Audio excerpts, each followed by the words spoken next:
Good morning, everybody. My name is Yen Tu, President of California Board of Accountancy. Thank you, everybody, for being here. Ms. Reed, would you like to take a roll of the board? Yes.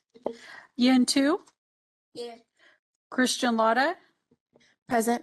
Doug Aguilera, Present. Patricia Batchelor, Here. Nancy Corrigan, Nancy Corrigan, present. Nancy Dong, Yanita Guzman, Here. Carrie Ann Farrell Hines, Tony Lynn, Bruce Rafel, Here. Joseph Rosenbaum, Here. and Teresa Thompson. Here. We have a quorum. Thank you, Ms. Reed. I just want to also make sure everybody know that the public is encouraged to participate throughout the meeting. Member of the public have an opportunity to provide comment in person or via the WebEx platform. Instruction on how to make public comment will be provided whenever a comment period is open. You will also be allotted up to 5 minutes for public comment. All right, so now I would like to read our mission statement for the record. The CPA's mission is to protect consumer by ensuring only qualified licensors practice public accountancy in accordance and with established professional standards. This mission is derived from the statutory requirement that protection of the public shall be the highest priority for the California Board of Accountancy in exercising its licensing, regulatory, and discipline functions. Whenever the protection of the public is inconsistent with other interests sought to be promoted, the protection of the public shall be paramount. All right, so now we're going to continue on to our agenda on public comment for item not on the agenda. Anybody from Sacramento? Seeing none.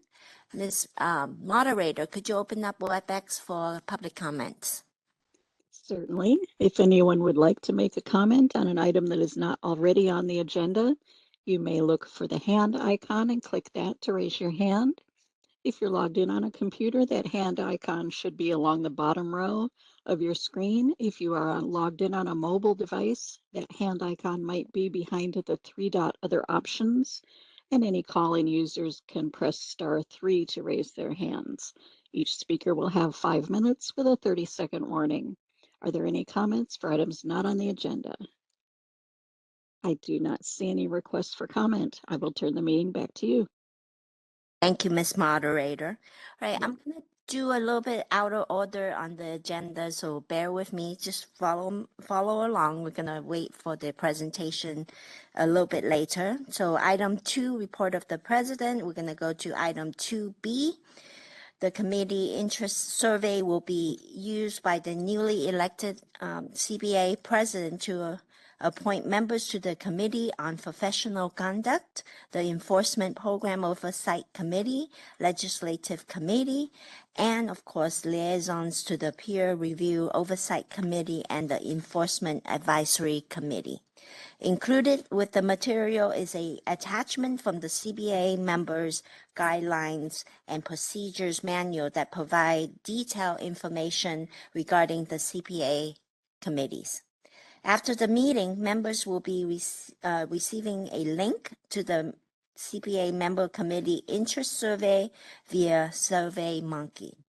It is requested member complete the survey by December 8, 2025. This year, we're toward the end of the year already, surprisingly.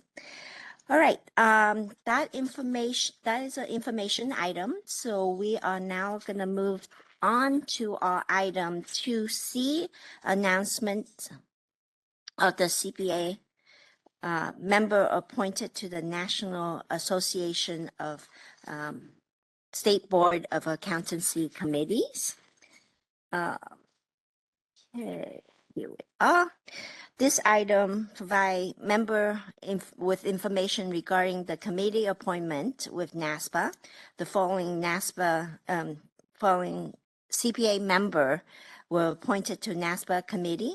Mr. Doug Aguilar, CPA, was reappointed to the Enforcement Resource Committee. Congratulations.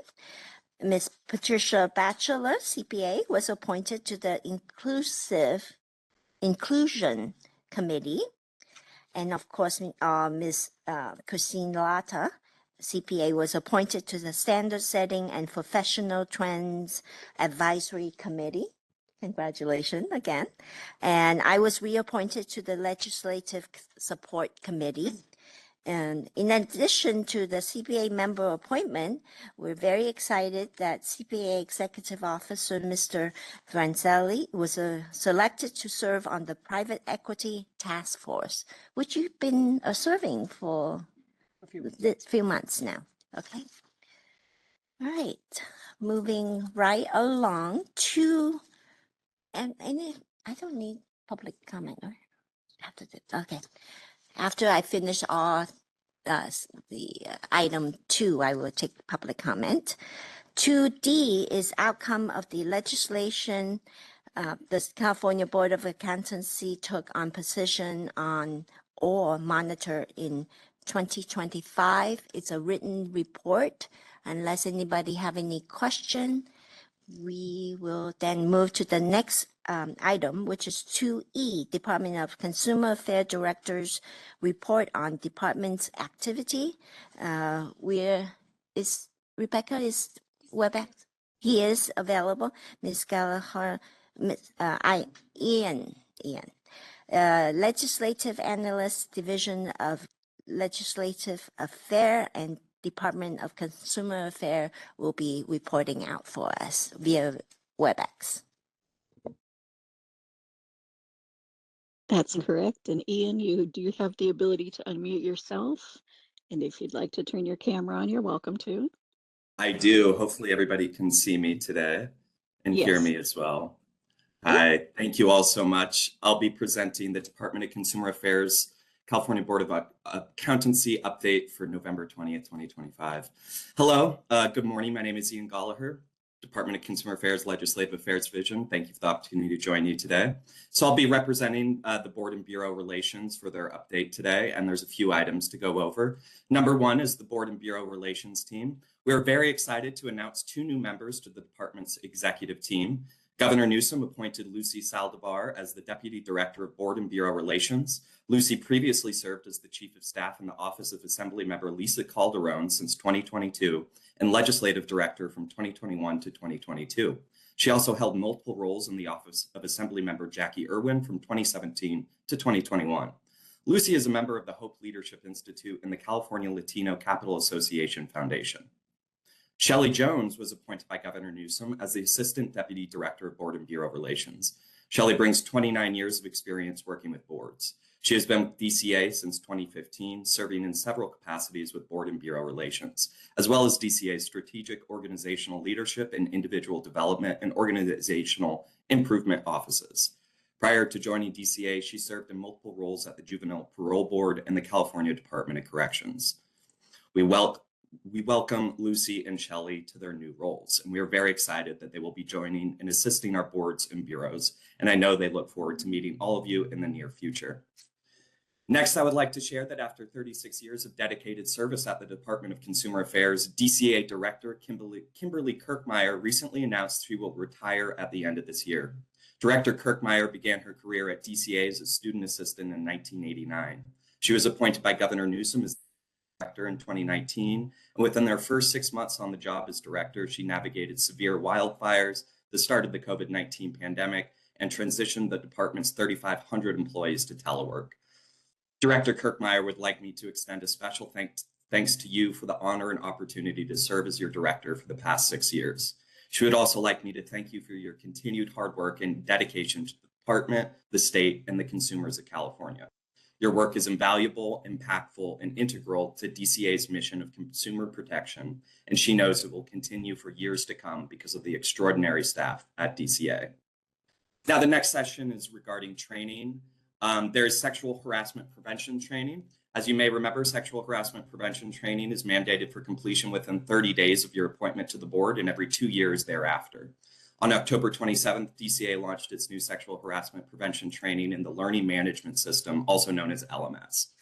If you completed the 2024-25 sexual harassment prevention training during the 2024-2025 calendar years, the new training will be automatically assigned to your LMS account 2 months or 60 days before your 2-year mark. If you have not completed the 2024-2025 sexual harassment prevention training, the new version was already assigned to your LMS account on October 27th. We ask that you please log in and take this training as soon as possible. Going forward, the compliance deadline will either be 2 years from the last completion date for those that took the training or by December 27th for those that did not. Upon completion of the new sexual harassment prevention training, it will be automatically reassigned to your LMS account biannually, 22 months from your last completion date. Another training to discuss is the unconscious bias training.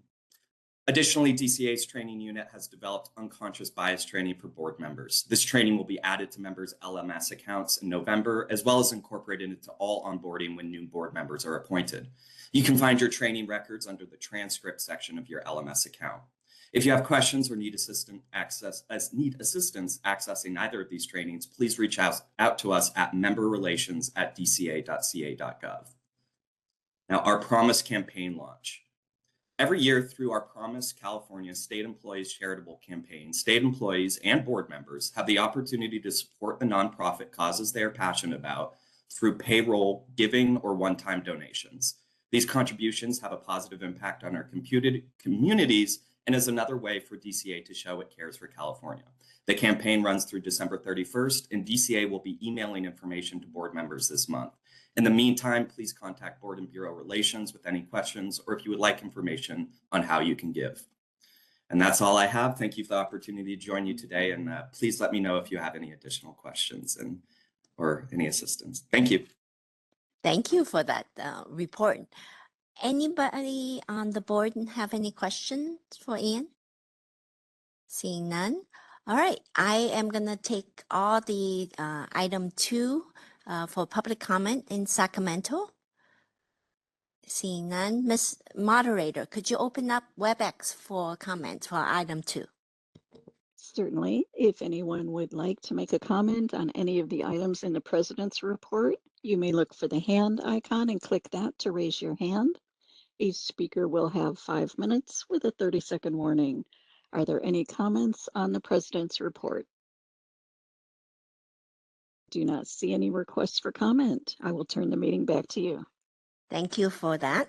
All right, Ms. Latta, item number 3, report of the Vice President. Thank you, President Tu. So we are on agenda item 3A, appointments and reappointments to the Enforcement Advisory Committee. This item is to recommend the following for the Enforcement Advisory Committee: the appointment of Jennifer E. Benjamin, CPA, as chair, the appointment of Alan M. Gittleson, CPA, as vice chair, and the reappointment of Jason Russell, CPA. The Enforcement Advisory Committee assists the CBA in an advisory capacity with enforcement activities. This includes reviewing closed investigation files, providing technical guidance on open investigations, and participating in investigative hearings. I've conferred with the CBA executive officer to verify that the individuals have met the appropriate requirements for license renewal and have demonstrated the skills and knowledge to serve in a leadership capacity or continue to serve as a member on the Enforcement Advisory Committee. I would like to make a motion to appoint Jennifer E. Benjamin, CPA, as chair and Alan M. Gittleson, CPA, as vice chair of the Enforcement Advisory Committee effective January 1st, 2026 through December 31st, 2026, and the reappointment of Jason Russell, CPA, to the Enforcement Advisory Committee effective through November 30th, 2027. I will now turn it back over to President Tu and ask for a second. Thank you. Do I hear a second? Mr. Aguilar, second the motion. Any comment from the board? Seeing none. Sacramento, any public comment? Seeing none. Ms. WebEx, could you, Ms. Moderator, could you open up WebEx, please? Certainly. If anyone would like to make a comment on the appointments or reappointments, you may look for the hand icon and click that to raise your hand. If you're on a mobile device, that hand icon might be behind the 3-dot other options. And I do not see any requests for comment. I will turn the meeting back to you, Chair. Thank you, Ms. Moderator. You're welcome. Ms. Reed, could you call the roll? Member Aguilera, Yes. Member Batchelor, Yes. Member Corrigan, Yes. Member Dong, Yes. Member Guzman, Member Hines, Yes. Member Lotta, Yes. Member Lynn, Yes. Member Rayful, Yes. Member Rosenbaum, Yes. Member Thompson, Yes. and Member Two. Yes, The motion carries. please continue. Thank you. We are now on agenda item 3B, appointments and reappointments to the Qualifications Committee. This item is to recommend the following for the Qualifications Committee: the reappointment of Jeffrey Moline, CPA, as chair, and the reappointment Timothy T. Jones, CPA, as vice chair. The Qualifications Committee assists the CBA in its licensure activities by reviewing the experience of applicants for licensure and making recommendations to the CBA. This includes conducting work paper reviews with the applicant or the employer present to verify that the responses provided are reflective of the requisite experience for licensure. I've conferred with the CBA executive officer to verify that each individual has met the appropriate requirements for license renewal and has demonstrated the skills and knowledge to continue to serve in a leadership capacity on the Qualifications Committee. I would like to make a motion to reappoint Jeffrey Moline, CPA, as chair and Timothy T. Jones, CPA, as vice chair of the Qualifications Committee effective January 1st through December 31st, 2026. I will now turn it back to President Tu and ask for a second. Thank you, Ms. Lata. And do I see a second? Mr. Rayful? Mr. Rayful second the motion. And any comment from the board? Any comment from Sacramento? Seeing none. Ms. Moderator, could you open up WebEx for comments? Certainly, if anyone would like to make any comments on these appointments or reappointments, you may look for the hand icon and click that to raise your hand. The hand icon is along the bottom of the WebEx screen if you're logged in on a computer. If you're on a mobile device, it might be behind the three-dot other options. Any comments on the appointments? I do not see any requests. I will turn the meeting back to you. Thank you, Ms. Moderator. Ms. Reed, could you call the roll? Member Two, Member Thompson, Yes. Member Rosenbaum, Yes. Member Rayful, Yes. Member Lynn, Yes. Member Lotta, Yes. Member Hines, Yes. Member Guzman, Yes. Member Dong, Yes. Member Corrigan, Yes. Member Batchelor, Yes. and Member Aguilera. Yes. The motion passes. Thanks, Ms. Reed. Ms. Latta again. Thank you, President Tu. We are now on agenda item 3C, appointments and reappointments to the Peer Review Oversight Committee. This item is to recommend the following for the Peer Review Oversight Committee: the reappointment of Fausto Hinojosa, CPA, as chair, and the reappointment of Nick Peterson, CPA, as vice chair. The Peer Review Oversight Committee assists the CBA in an advisory capacity in its oversight of the peer review program. As with all appointments, I have verified that the individuals have met the requirements for license renewal and have demonstrated the skills and knowledge to continue to serve in a leadership capacity on the Peer Review Oversight Committee. I would like to make a motion to reappoint Fausto Hinojosa, CPA, as chair and Nick Peterson, CPA, as vice chair of the Peer Review Oversight Committee effective January 1st through December 31st, 2026. I will now turn it back to President Tu and ask for a second. Thank you. Thank you. Do I see Ms. Corrigan? Yes. Which- I'll second that motion. Thank you. Thank you. Any comment from the board? Any comment from Sacramento? Seeing none, Ms. Moderator, could you open up WebEx for comment? Certainly, if anyone would like to make any comment on these appointments and reappointments, you can look for the hand icon and click that to raise your hand. Any comments on the appointments? I do not see any requests for comment. I'll turn the meeting back to you. Thank you. All right, Ms. Reed, could you call the roll? Member Aguilera, Yes. Member Batchelor, Yes. Member Corrigan, Yes. Member Dong, Member Guzman, Yes. Member Hines, Member Lotta, Yes. Member Lynn, Yes. Member Rayful, Yes. Member Rosenbaum, Yes. Member Thompson, and Member Two. Yes. The motion carries. Thank you, Ms. Reed. All right. Mr. Aguilar, our treasurer and secretary, are you ready for your report? You're not.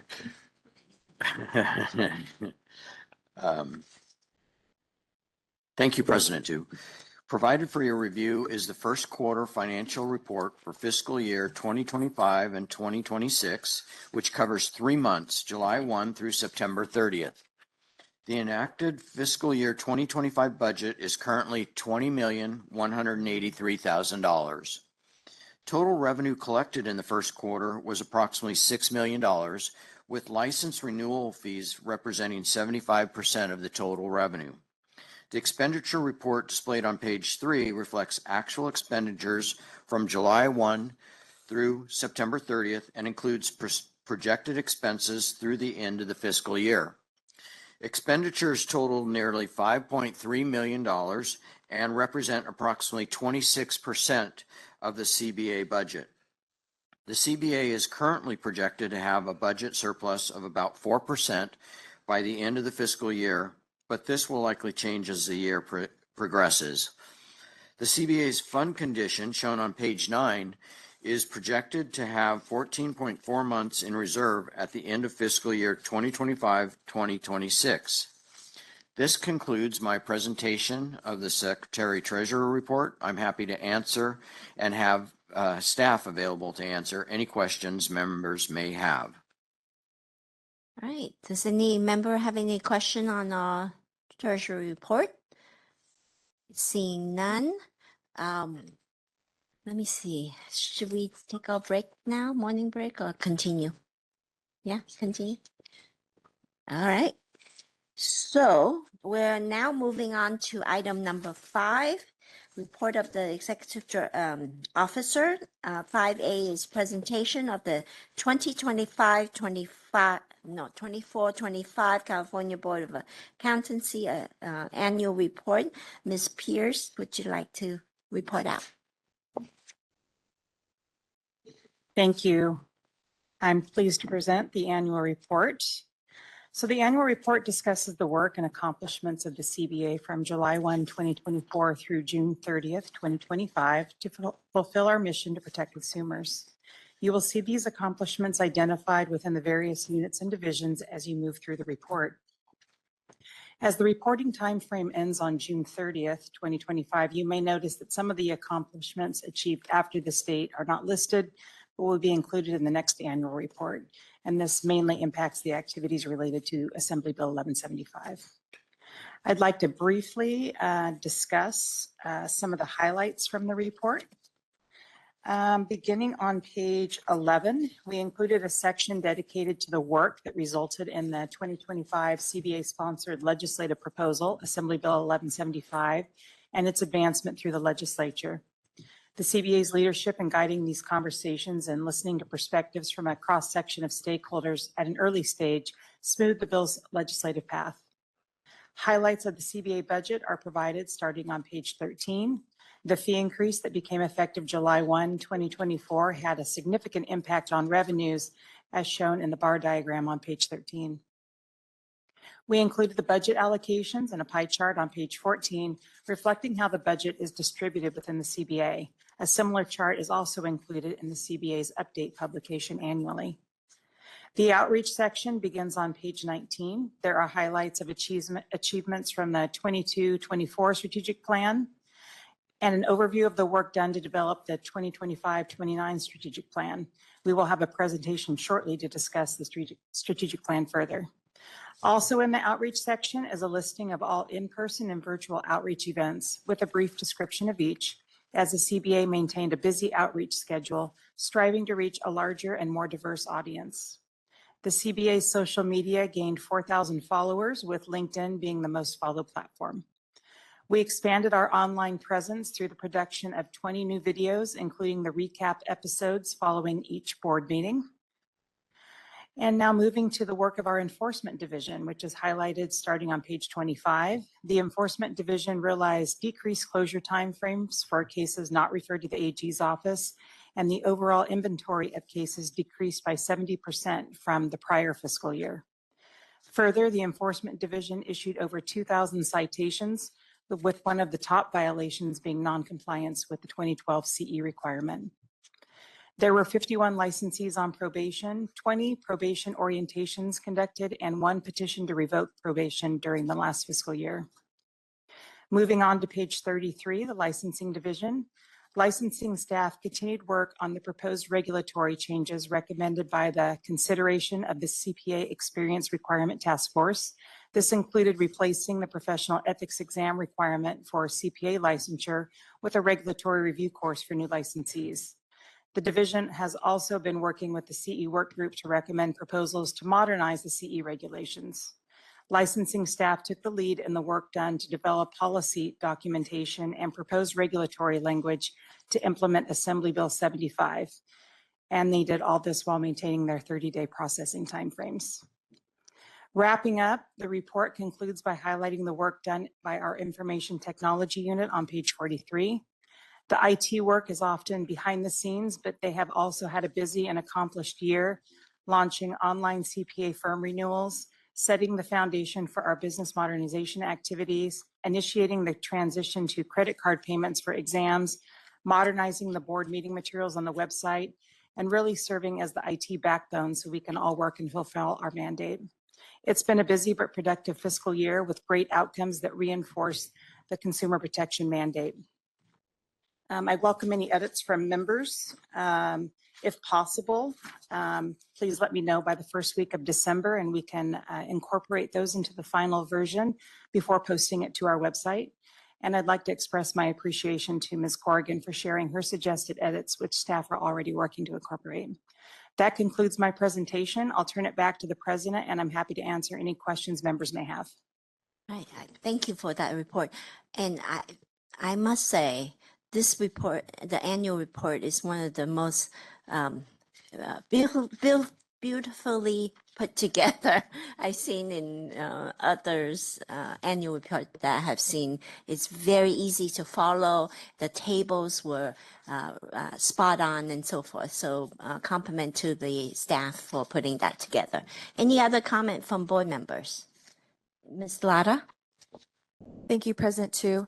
I just wanted to take a moment to thank staff for all of the work we've done this year. It's been such a busy year, and I just appreciate that regardless of how quick the pace was with our various activities, that the quality and the standard has always maintained that same level, regardless of how busy we've gotten or how many more things came on our plate this past year. So thank you all staff who are here in the room, and please extend that to the rest of staff who is not in the room. And yeah, I just wanted to say thank you. Any, Mr. Ray? I had a, Chris, really more of, do you have an opinion about, in the investigative time, in the enforcement stuff, there seemed to be a marked decrease in the last year. You guys seem to be much more efficient in getting things done. Time was reduced. Do you have an opinion about why that is? Were the things that happened last year that hadn't been happening before?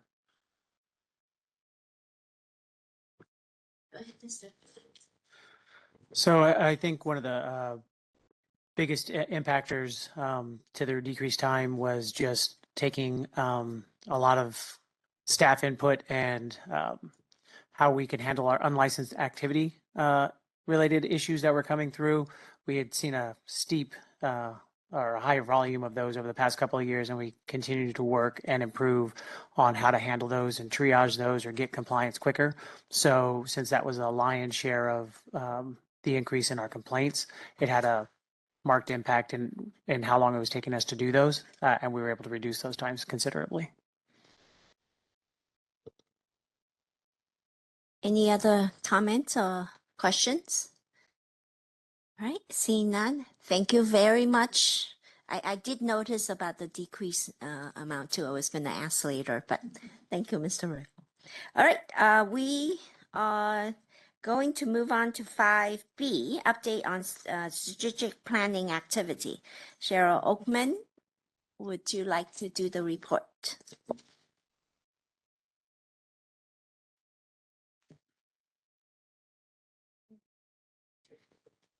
Mr. Hemphill. We have a combo presentation. Yes, exactly. Good morning, President Tu and members of the CBA. I am David Hemphill, Information and Planning Officer, accompanied by Special Projects Analyst Sherry Oakman. And we will be presenting item 5B to give you an update on our strategic planning activities. Following the adoption of the CBA's 2025 to 29 strategic plan in May, Executive Officer Dominic Franzella met with the management team to emphasize the plan's importance and his desire to outline a strategy for achieving its goals. The approach to implement the strategic plan grew out of Goal 7, which focuses on maintaining an efficient and effective team. The goal's key objectives talk about expanding cross-training, promoting internal culture that fosters collaboration and innovation, enhancing professional development, and leadership growth. We wanted to find a way to incorporate all of those objectives into our implementation strategy and to lay the foundation for a strong team that is well equipped to deliver on the strategic plan's long-term vision. Ms. Oakman was selected as the strategic plan liaison to aid with the development. She worked with the management team to formalize staff's roles and responsibilities for the project. Her responsibilities will include tracking the progress of the objectives, addressing challenges, coordinating meetings, and preparing agenda items like this one to keep you all informed about the project. She will work closely with management to ensure staff feel supported as they work on their objectives. Once everything was sufficiently organized, Mr. Franzella hosted a strategic plan kickoff meeting on October 2nd with staff who will be participating in the implementation of the strategic plan. The session provided an overview of the project and broke down how everyone would be collaborating to accomplish the many objectives. Franzella re-emphasized the significance of the plan and the collective effort that will be required for its success. The meeting also discussed a planning tool that would be instrumental in tracking the individual team's efforts of accomplishing the objectives. And that is something else that Ms. Oakman worked hard on with our IT team. I will now turn it over to her to give you a brief live demonstration of that tool and talk a little more specifically about the different roles staff will be taking on for the project. All of you. Thank you, David, and members. I'm honored to be selected as a strategic plan liaison and look forward to working with everyone to implement the 2025-29 strategic plan. The implementation approach David shared earlier offers multiple benefits for staff and managers alike. For staff, it offers opportunities for collaboration, cross-training, empowerment, inclusion, and knowledge sharing. For managers, it offers increased mentoring opportunities, cross-unit collaboration, and support for internal culture initiatives. To clearly define the roles and responsibilities of everyone participating in the strategic plan implementation, the CBA 2025-29 strategic plan roles and organization was created, which you can see as attachment number 2. Each strategic plan objective has been assigned to a particular staff member designated as the objective owner. These individuals are responsible for developing the task and identifying resources needed to achieve their assigned objectives. Objective owners collaborate with objective contributors, which could be staff from their own unit or across the CBA, to accomplish their goals. Each objective owner is supported by a manager who's acting as a mentor. We do have some of our objective owners, contributors, and mentors joining us today, and they are in the audience. Can you all please stand so we can acknowledge you, all of our objective owners, contributors, and mentors?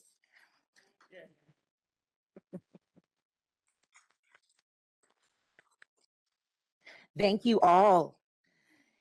And there are even more involved than just those here today. As you see, we have a great team poised and ready to tackle all the tasks that will be coming their way. In addition, a strategic plan steering committee composed of division deputy chiefs and the information officer was created to provide further oversight and guidance. They will meet regularly with objective owners and mentors to support progress and monitor timelines, creating opportunities for staff to engage directly with leadership in brainstorming, problem solving, and strategic discussions. The executive officer and division chiefs serve in the role of executive sponsors to give a high-level input and ensure adequate resources are available. This overall structure not only supports successful completion of the strategic plan objectives, but also fosters professional growth and deeper engagement across all levels of the organization. Now, I'd like to talk about the planning tool that David was mentioning earlier.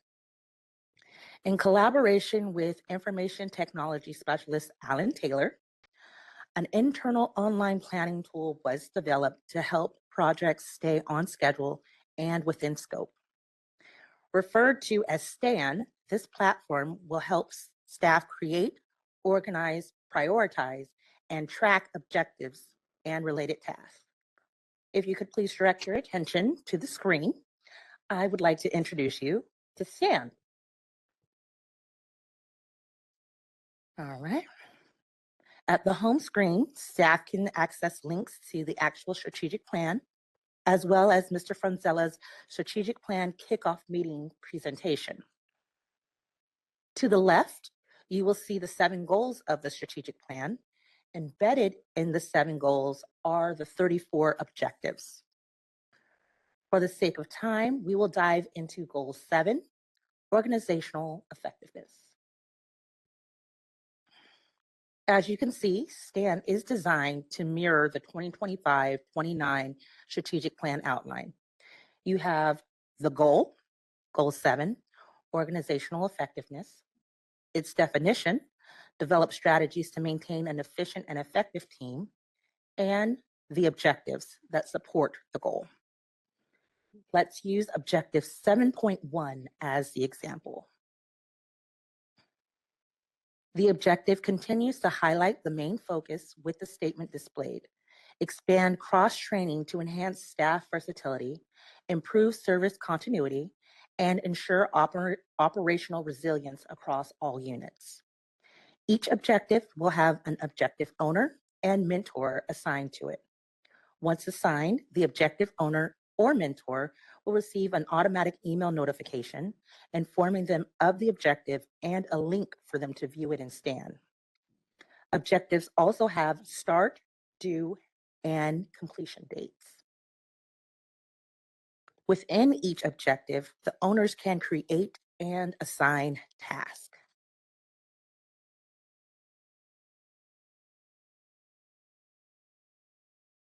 A task will be given a name, description, start, and completion date, as well as any task contributors assigned to it.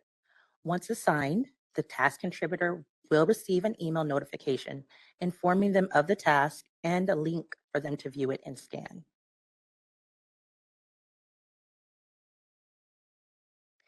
Here, task contributors can communicate with objective owners on their progress.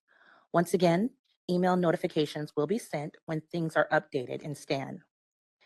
In the event a task isn't completed by the due date, an email notification will be sent to their manager, who is the mentor. The creation and use of STAN will provide a clear roadmap, improving organization and productivity, and ensure projects stay on time.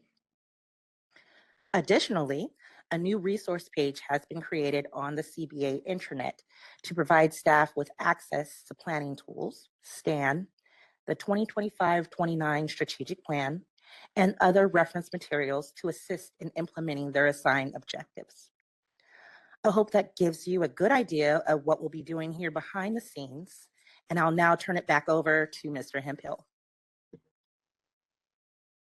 Well, that's great, Sherry, and thank you and Alan for all of your hard work getting STAN ready to go.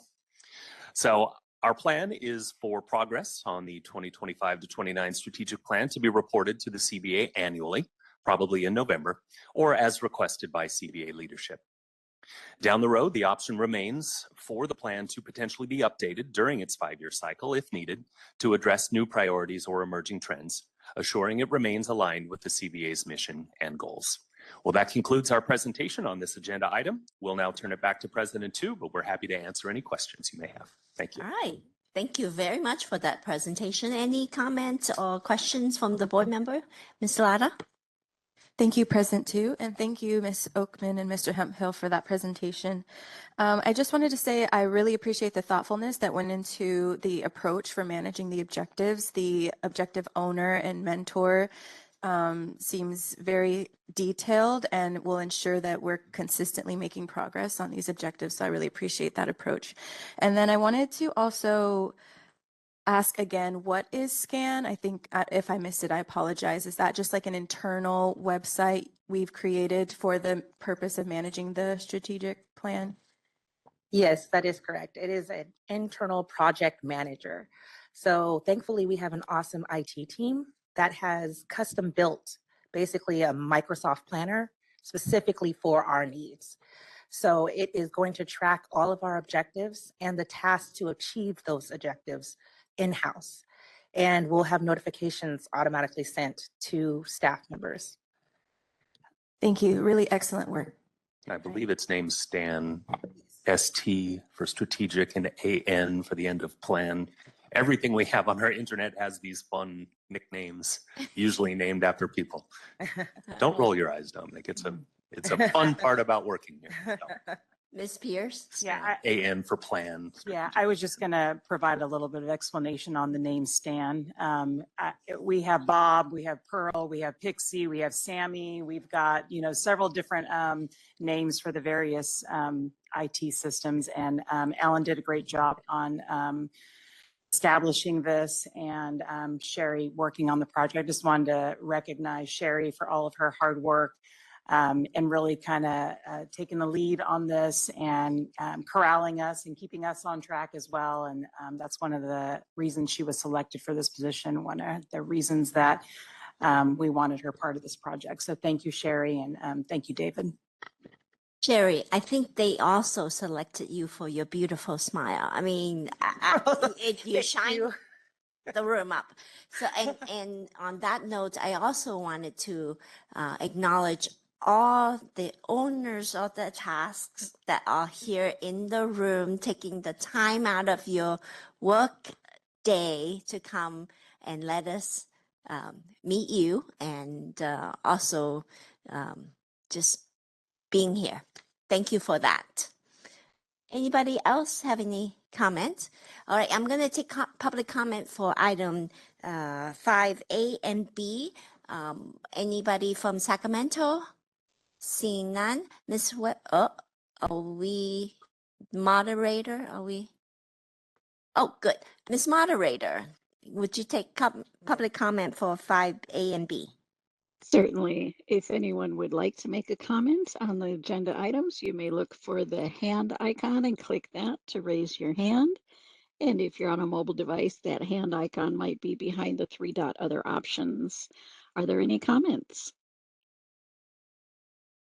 I do not see any requests for comment. All right, thank you, Ms. Moderator. You're welcome. Thank you again, David and Sherry. Now we're gonna be taking a break, and then when we come back at 10:30, we're gonna go back to our item on the presentation on AI. Come back 10:30.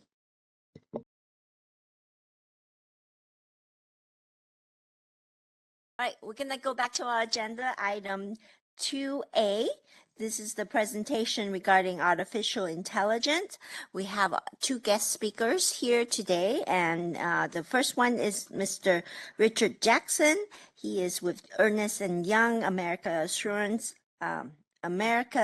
Assurance Chief Technology Officer, and also Global and America's Assurance AI Leader, and of course, Mr. Ryan Liu.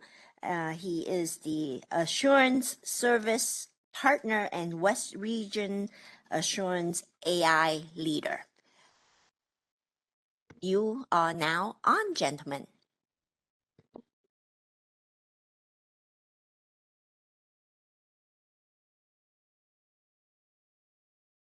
Oh, let's try that. It's always good to be the chief technology officer and you can't work a microphone. For the record. I was just saying, thank you very much for inviting Ryan and I today to talk to you all. I always start by saying that even despite the accent, I'm a U.S. partner based here in California. I'm very proud to be a California CPA talking before this group. So thank you very much for the time today. What we hoping to do was have a little bit of a conversation with you all in terms of just really giving you a perspective of what we're seeing across our broader client base in terms of the conversation around AI. And again, you know, November now marks the 3rd anniversary for those that are historians in terms of the launch of ChatGPT 3.0, which was really when generative AI broke onto everyone's consciousness. And it's hard to believe it's only 3 years that really this whole very iterative and transformational technology came to everyone's attention, even though, again, many people will know that AI itself harks back to the 1940s in terms of the genesis of its technology evolution. But what we thought we'd try and do is spend a few minutes with you just explaining a little bit of what we see across our client base in terms of the implementations of AI. Also give you a little bit of a perspective of what we're doing within Ernst & Young as we think about how AI is changing how we transform what audits are all about and where we see that future heading. And Ryan will help you with some of those conversations, if that makes sense. Happy to take questions as we go. It's very much a conversation as much as a sharing of information, and looking forward to the conversation. So if we move forward, perhaps to, we'll click through the customary disclaimers, and I think you're all very familiar with those. But if we just move into the 2 pages more, I think we'll get into the first page of content. Yeah, and we'll go one more to trends and strategies. The thing I'd highlight from this slide is that we really are, it is an understatement, and we hear it often, that we're at an inflection point in terms of the evolution of the technology. And we really are actually living this moment, both as a profession, but also with our clients and the broader society. And because of that, I characterize that AI is a sea of contradictions. And you see some of those just typified by some of the results that you, and the quantification you can see on the page. It seems somewhat contradictory to have 97% of people that we surveyed, organizations that we surveyed this summer, saying that they're realizing returns on investment in terms of their focus on AI. But at the same time, you may have seen a study a couple of weeks ago that MIT put out that said 95% of all investments fail. At the same time, you can see on the chart here that 70% of CEOs, when canvassed, say they see and expect to have significant disruption to their businesses because of the transformation of AI, but only 34% of them are actually feeling as though they have governance at scale to keep pace with that amount of disruption. At the same time, you've got adoptions of proof of concepts across many, if not all, of our clients that have been ongoing now for the last couple of years at a level high. But you only have 48% of people that actually feel a level of trust and confidence in the performance of that technology, and only about 37% of organizations actually upskilling their workforce appropriately to keep pace with it. So you've very much got this world whereby the technology is running at a pace that most organizations are trying to keep pace with, in terms of everything from the strategy, the capital investments, the governance that is put in place, as well as just the disruption and the potential disruption to the talent and the workforce. And that's not unique to this profession. It is, but we are very much mindful of it, and you'll hear us talk about what our thoughts are on that as we go through the course of today's conversation. You move on to the next segment. When you say 95% fail, is it because the adoption is way too fast and people don't understand it and company don't understand it yet and so forth? Yeah, it's an interesting study, and I'd encourage you, if you haven't seen it, to look it up on MIT's website. The answer is it's a variety of things. Some of it can be a combination of something as simple as the way in which someone designed a project, or they implemented a prompt with the benefit of hindsight. It just wasn't the right prompt to do, so you didn't get the intended outcomes. Some of it could be more foundational in that it didn't have the right data that supported what the technology was trying to do, so you have an absence of failure. Some of it is more the traditional things that just the technology is learning. It requires a large amount of what we call training in order to get to the right answer.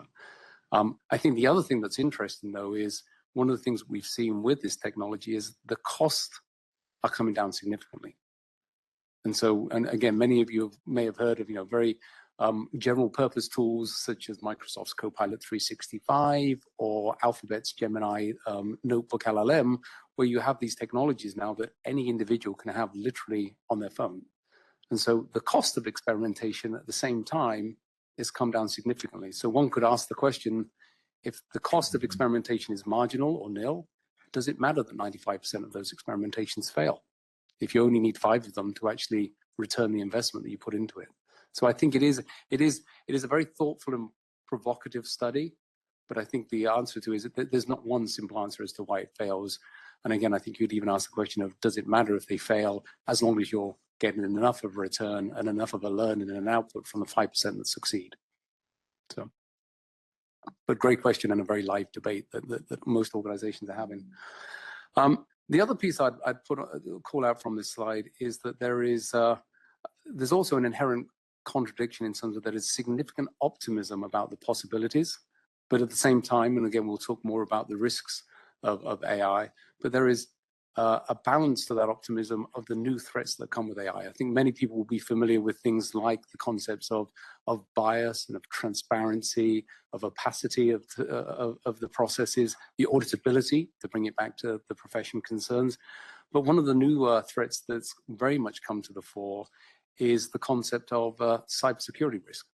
So you'll hear us talk about this concept of agentic AI, and we can talk more about what that actually is, but it essentially is giving the AI more autonomy to act without the human having to initiate every step in the process. But in doing so, it significantly expands the cyber threat attack surface.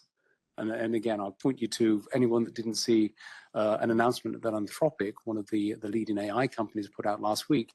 They put out on their website a case study where they had identified and intercepted an agentic AI cyber attack. And so what I mean by that is a cyber attack that was fully automated without the humans involved, where the AI itself attacked multiple targets with multiple threat approaches through multiple avenues.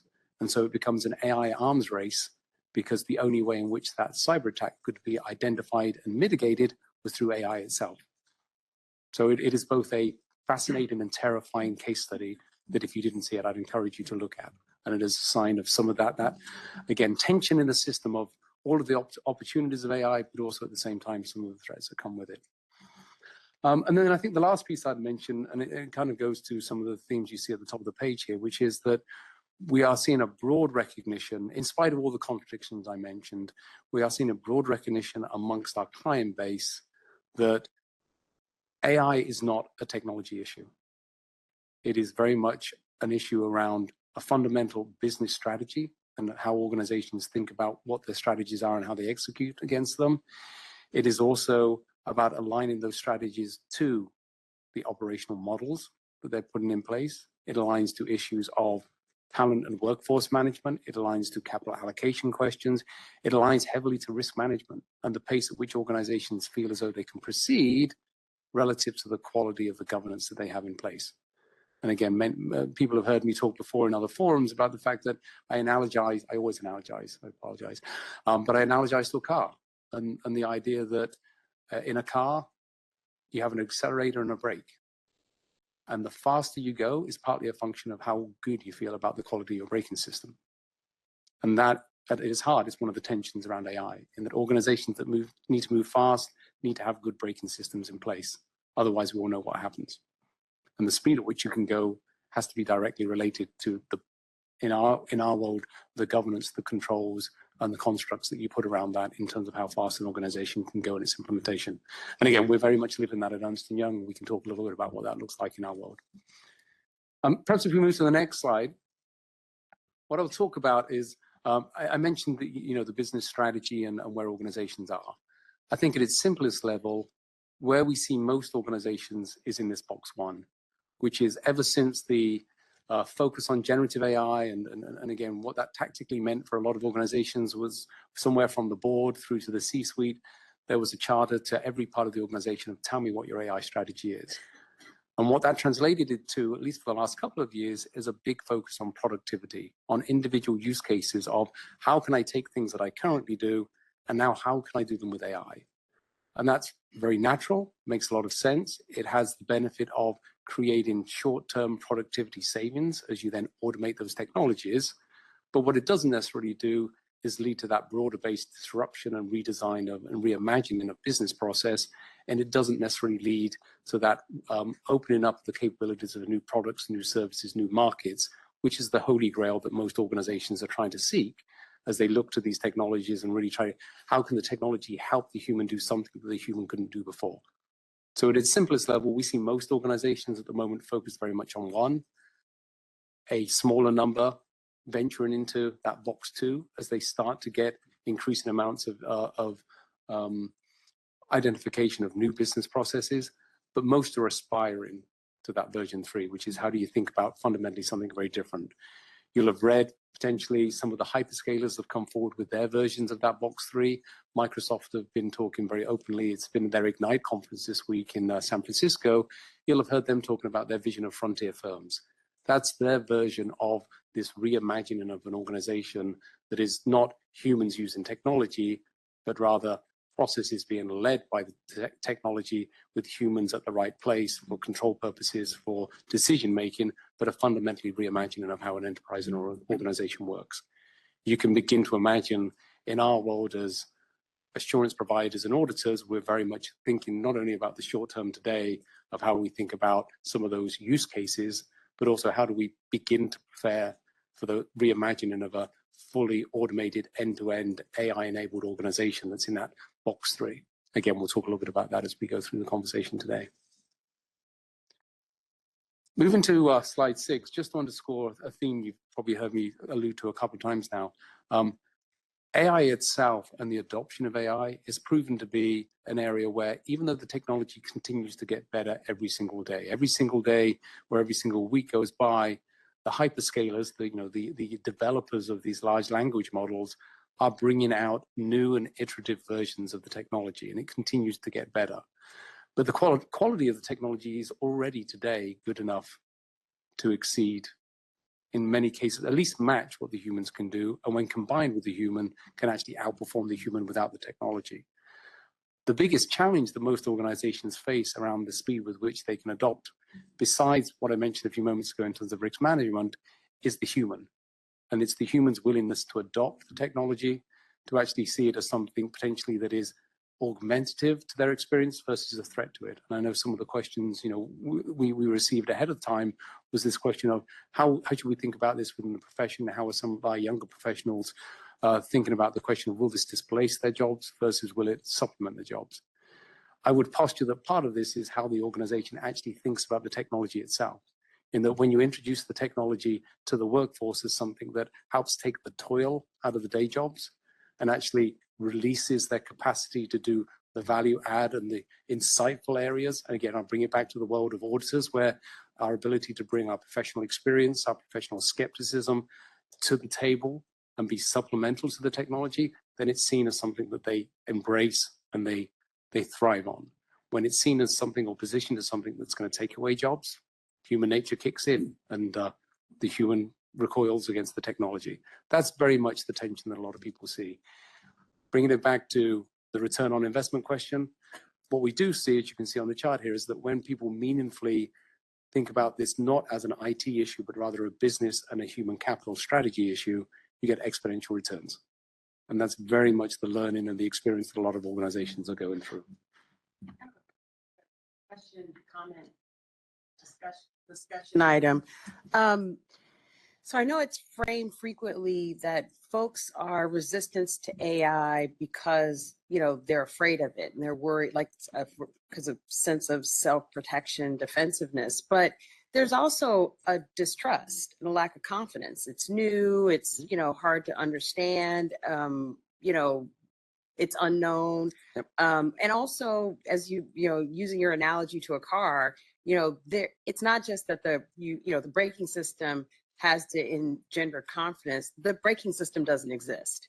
And so, how do we, or where are there efforts being made to help to build up confidence and generate trust in AI, and in really helping people to understand how its implementation can be helpful? Because it feels like, just more generally, I'm not just specific to the accounting practice, but it feels like there's a lot of talk of convincing people to just relax. It's going to be okay. It's going to be good for you. But it doesn't feel like there's a, commensurate amount of work, being done to build up confidence in it and help people understand how it can be really good and helpful.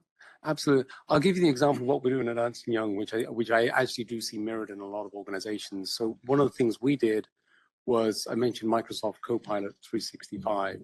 We made that available to all of our assurance practitioners in the US this year. And that was intentional because what we wanted people to do was to start actually getting their hands on the technology, to actually start using it in their daily lives and to explore what could be done with it. Now, to your point around risks and controls and governance, we did it in a way where we closed down what could be done. We made sure that client information could never be shared back outside of the Ernst & Young community. So we kept it within our firewalls. We made sure that when we deployed it, we did it with significant amounts of training and enablement and communications of both some ideas of use cases, but also the responsibilities that come with it. But what we encourage and continue to encourage people to do is to do some of that experimentation, because it's only through, you can do slides until the cows come home. It's really, you need, to your point, to allow people to actually experiment with the technology, see where it's helpful, see where it's not helpful, to have some of those experiences of the failures. And why did it fail? Why did I ask you this question? One of my favorite questions, one of the things that fills up my inbox is my fellow partner saying, I asked it who is the auditor of client X, and it came back with the wrong firm. It's a very personal issue for a lead partner when it gets that answer wrong. And sometimes it's actually very powerful for them to understand those limitations, because then when you think about the broader scale use of it, it starts to teach people that you can't just trust it. You have to think about, well, where did it look to for that answer? What is the data source of the inputs? What was, and depending upon the complexity of the task you've given it, what's the level of reperformance that the human needs to do? What's the skepticism you need to bring to the table? And you can only really do that if you actually get people rolling up their sleeves and using the technology on a daily basis. That affords us the flexibility then to still build solutions at an enterprise-wide level, but it gives us a little bit of that sandbox for people to get used to it. I increasingly, when I talk to our clients, hear them experimenting the same way. They'll have their own versions, whether it's a Microsoft product or one of the other, whether it's an OpenAI or whether it's Alphabet's tools. But that tends to be back to that human and that human element of how people are finding it as a very practical way to get people used to the technology. Because otherwise, to your point, it comes a little bit as an abstract, and it's hard for people to understand it. Yeah, maybe just one thing to build on what Richard's saying, and we published a paper about different levels of comfort of people's AI, and what we identified was there's 6 different personas, right? So everyone's adoption in AI, it's going to be different, right? And to quantify that, what that paper said is it ranges from 6% level of comfort or 94%, right? And so part of what we're thinking through, and this is just live, is just how do we formalize training for that to meet those different personas, right? And meet them where they are, right? So they can get that level of comfort. So I'm not saying we have the solutions yet, but that's definitely something that we're thinking through in terms of our formalized training. We're going to give access, but then how do we kind of, train the folks up as well to get comfortable? Hello, thank you very much for your presentation thus far. And I have a question in terms of, say, for instance, your staffing and the people are apprehensive a little bit about this whole AI generated tasks. Let's just use an example like this. Say, for instance, in an audit, and there's various areas of the audit that you have to perform work on. We'll say fixed assets or inventory. Now, of course, when I read through your presentation prior to you coming here today, it's refreshing to see that a lot of the manual tasks that we used to go through when I was an auditor is going to go much faster. Mm-hmm. And that's very, very refreshing. It's not that grueling anymore. However, would it make people more comfortable to say that you could take on more work because these systems allow for a much faster pace? Or with this efficiency of this system, will that diminish the need for more personnel? That's my question. Yeah. So I'll give you an example. We can stay with the fixed asset. For those of us, I always describe, for those of us a certain vintage, where we remember what auditing was like before computers and heavily paper. And even when I describe it as vintage, there's a lot of people who nods heads, vintage.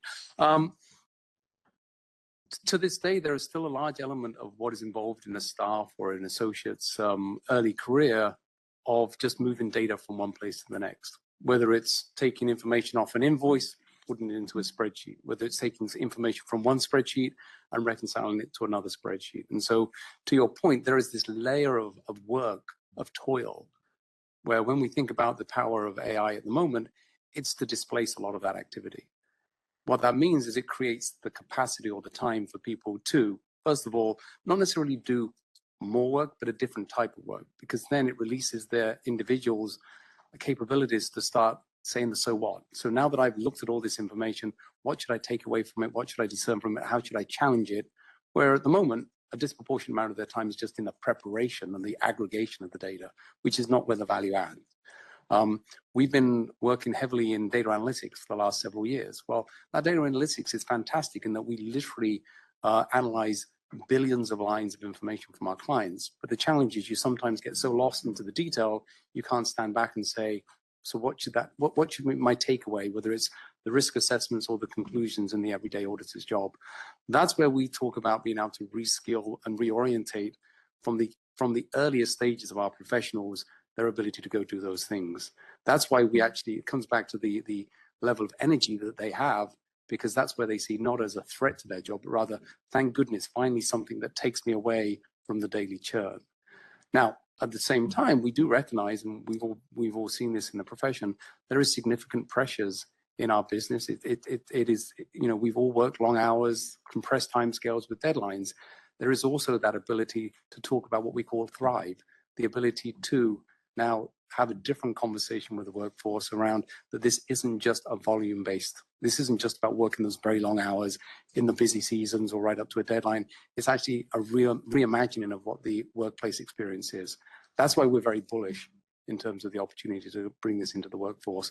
And again, not to bore you with stats, but we've actually, because of our ability to take this message out to our youngest professionals, including on campus, we've just had our most record year of on-campus recruiting. We actually filled our internships and our first-year associate spaces quicker than we've ever done, because it's a message that's resonated with people on campus looking to enter the profession. So we couldn't be more excited. So appreciating the efficiency that comes from not having to do a lot of that rote work that happens in the early years of a professional's career. And I'm not an accountant, I'm an attorney, but there, obviously are parallels, very similar. And while, we can criticize the, mundacity of like really basic skills early on in one's professional career, there is some knowledge building that is happening through a lot of that repetitive, those repetitive tasks where you're learning, what is good, what is not, you may be exposed to a breadth of experience of data and information that then helps you to figure out, what's good and what's not, and, and start to develop a judgment muscle, as you're, advancing in your career. If you're replacing that experience with some efficiencies that AI can help with, going through massive amounts of information and synthesizing it and things like that, how do you then build up a professional skill? Like, what's the replacement for the professional building up that skill? Because when you talked a little bit ago about you having to have a skepticism about it and being able to question it and say, like, that's not the right answer, and then going back and checking it. If you don't, how do you develop the skills to be able to be skeptical? How do you develop the skills to be able to say, like, that doesn't sound right, let me go and look it up, or let me check the citation? Like, what's the work that goes into replacing that early grind that professionals have to do in order to become really skilled, in their profession? Absolutely. I mean, Can I add to her comment? Prime example is software engineer. I've talked to a number of students that newly graduate from software engineering, and AI is decimating the entry level software engineer. And so kind of relating to her question. Yeah, absolutely. I mean, I'll give you a practical. So the first one, I spend as a chief technology officer, I probably spend more of my time on questions like that than I do actually on the technology itself, because it is that ripple effect. But I'll give you, just to make it real, at the moment, to your point, we learn through experience. And so, our first year associate, a simple example I give is that we asked them to audit cash reconciliations.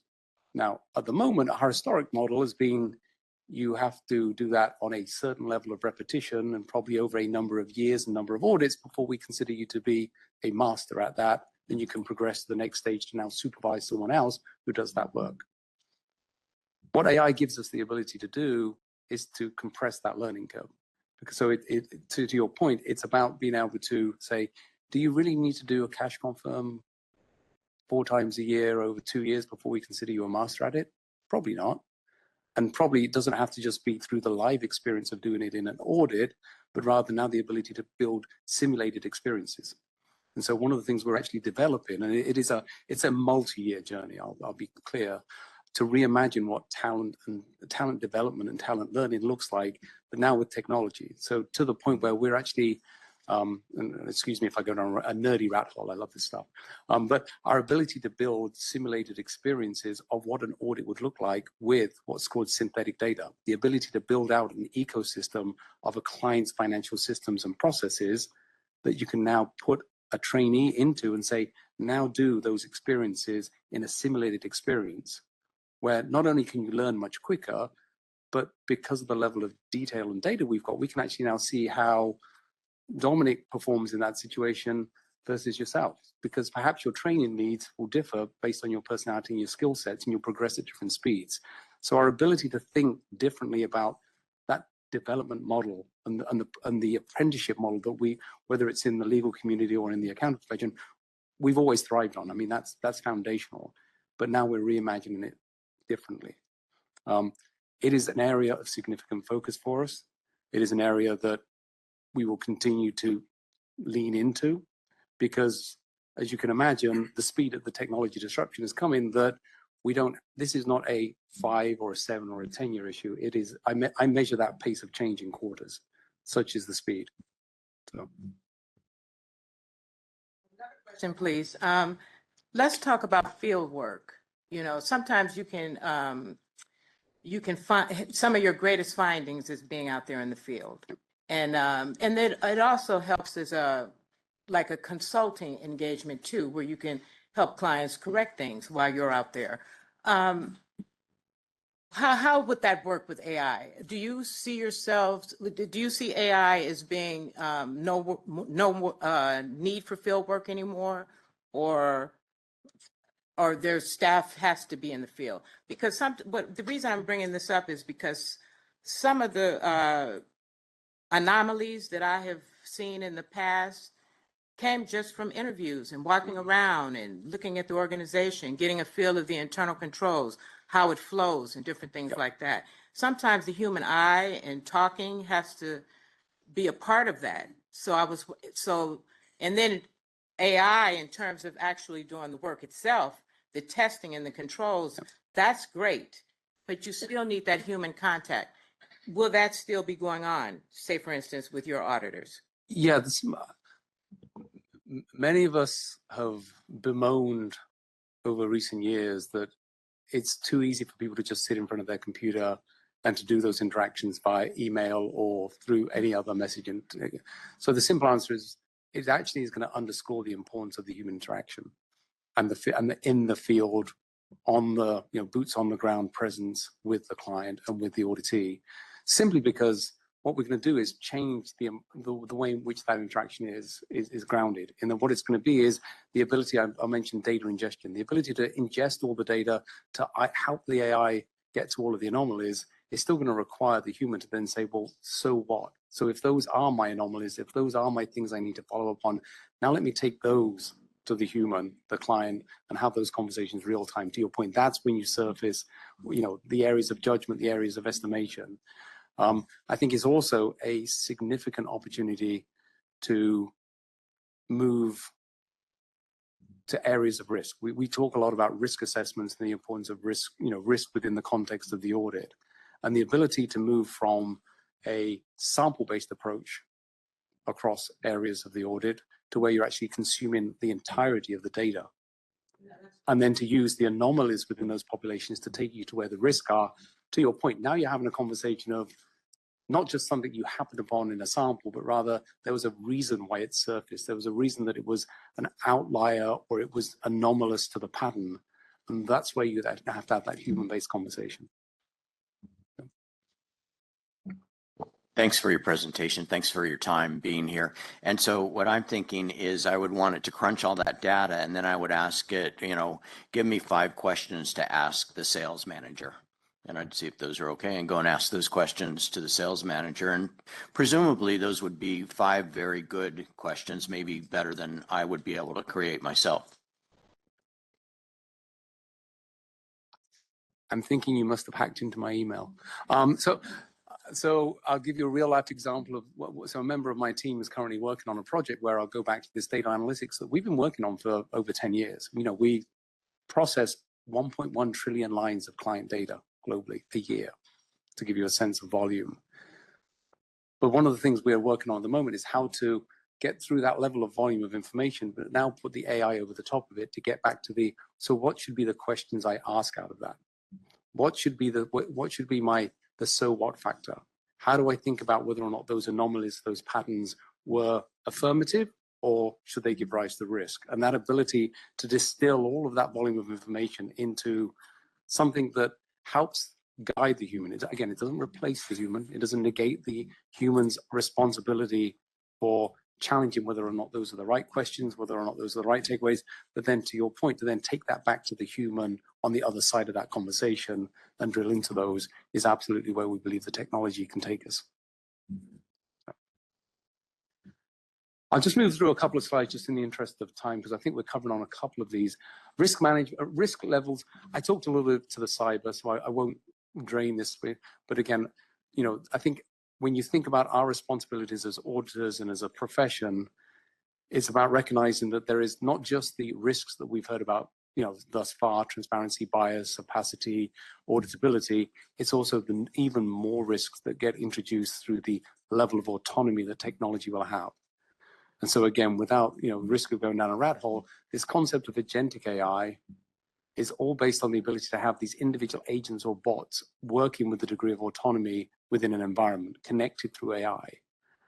Now, the way in which those bots are orchestrated is typically done through an individual's identity, someone's device or their computer. Well, we all know that one of the biggest risks or weak spots within any IT environment is the human becomes the attack point for any cyber attacks. It's the phishing emails, it's the ability to hack passwords. And so that combination of the way in which the technology is evolving with agentic, with that still human-based weakness, means that a lot of organizations are realizing it creates a new backdoor. So if cyber attackers can get in through the agents, they suddenly have the potential to attack much more of an organization than they've previously done. So not to terrify anyone, but it's something that's very, very prevalent in the industry at the moment, something that a lot of organizations are leaning into. And there will be more of these kind of concepts and more of these risks and challenges coming to the table. That comes back to, again, the experience and the credibility of the profession has never been more pronounced. The ability to know where risk sits, to understand and apply the judgment, and then bring that to bear on a very changing landscape is going to be that capability is not going away, and the need for that is not going away anytime soon. In terms of regulation, we put something in here which just gives you a very quick snapshot, which again, it won't be news to this group that the regulatory environment continues to be complex. It always has been complex, everything from data regulation through to confidentiality of information. AI just compounds that now. We've obviously seen an experience whereby we have, at a geopolitical level, jurisdictions such as China and the US taking a view on regulation and a lighter touch to regulation that is very much different than where areas like the European Union has taken their view in terms of the EU AI Act. That paradigm will continue to change. It will continue to get more complex as different stakeholders enter into those conversations. Again, here in the US, we see all of the states considering or passing legislation at the state level around AI governance, compliance, and regulation that in lieu of whatever we may see at the federal level. That level of complexity will continue. And again, organizations have a continual need to try and address what those are in the same course that they have to deal with everything from taxing legislation through to existing confidentiality and sensitive information. We are also seeing outside of those major jurisdictions, a number of other countries Singapore and Australia are a good example where they're trying to be that counterbalance to those bookends, and they're trying to be, the intermediary of a regulation-friendly version of AI. And most organizations, again, the nature of their footprint, they have to try and navigate all of these in a very fluid environment is the takeaway. Question about regulations. Who is kind of first in class right now around, being proactive and sort of not just regulating AI to stop it, but to really help to put some parameters in place to help to make sure that there's some balance between being able to use it appropriately and then also identify some risks and sort of be those regulatory government checks and balances on it. Yeah, a couple of good examples I'd point you to is stay here in the US. So NIST has been very clear. National Association, I'll get the acronym wrong. So thank you. Yes. National Institute for Standards and we can clarify for the record what that stands for, so I don't embarrass myself. But it's an agency that has come forward with a framework for how organizations can think about managing risks, governance, and compliance in the world of AI. And where that's proven very helpful to a lot of organizations is that it's given them a framework to apply against. So whether it's through mandatory regulation or whether it's through voluntary implementation of those standards, you find that most organizations are actually looking at NIST as the bellwether. It's similar to COSO in the sense of it creates a very operable framework that organizations can take. They can make very real and practical. NIST is embarking currently in a form of updating those. And again, this comes back to President Trump's recent focus on the executive order, where he's encouraged the NIST to actually continue to update and invest in the updates of their framework to support more of a voluntary program. I think as you continue to see these intergovernmental tensions alongside the voluntary programs, there is a clear mandate whereby the adoption of AI and the acceptance of AI is partly predicated on the trust and confidence. And does that trust and confidence come through either a regulatory angle, or does it come through voluntary certification, attestation by third parties, such as the CPA community, where we obviously have great credentials and great credibility in that space? That's very much the conversations we see going on at the moment. So if I could follow on that. So regulations are generally promulgated by political bodies. In California, the politics of California are in large part influenced by labor unions and by labor forces that are very skeptical of AI for a variety of reasons, part of which you've talked about. At the other end of the spectrum is what you've just alluded to, is what's happening in Washington.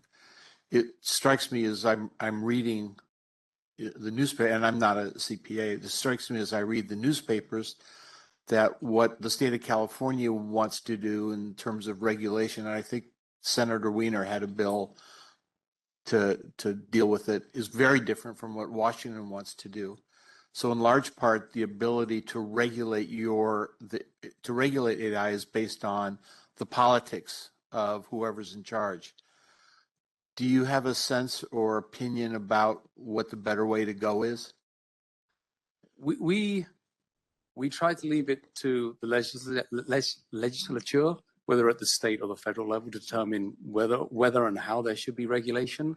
What we do try to do, and we very actively try to impart our experience and knowledge of what are those ingredients that make for, whether it's required regulation or whether it's voluntary compliance, what are the ingredients that make it operable and successful for the outcome? And so by that, what I mean is experience has proven that if you have consistent frameworks against which organizations can consistently apply governance and controls into their environment, that's incredibly helpful.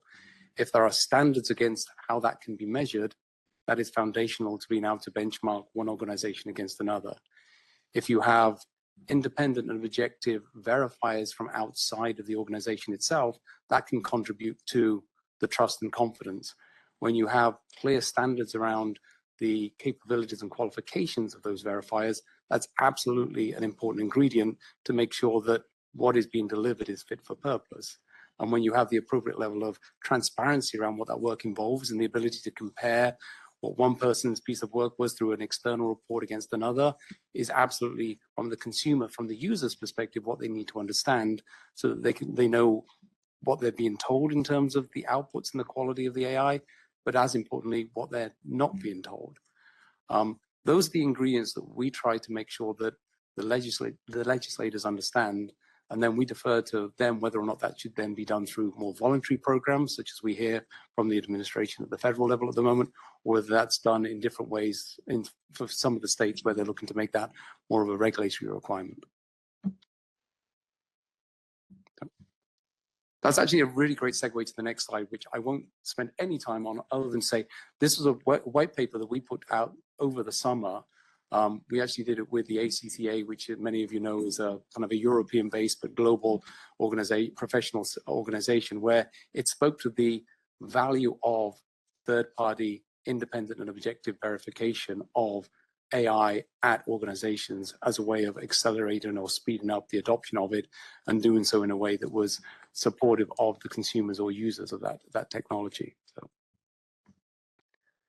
So I've talked a lot. Why don't I hand over to Ryan, if we just move a couple of slides forward, Ryan, just to talk a little bit about how we think about all of this activity as it relates to the future of audit and what we've been doing at EY.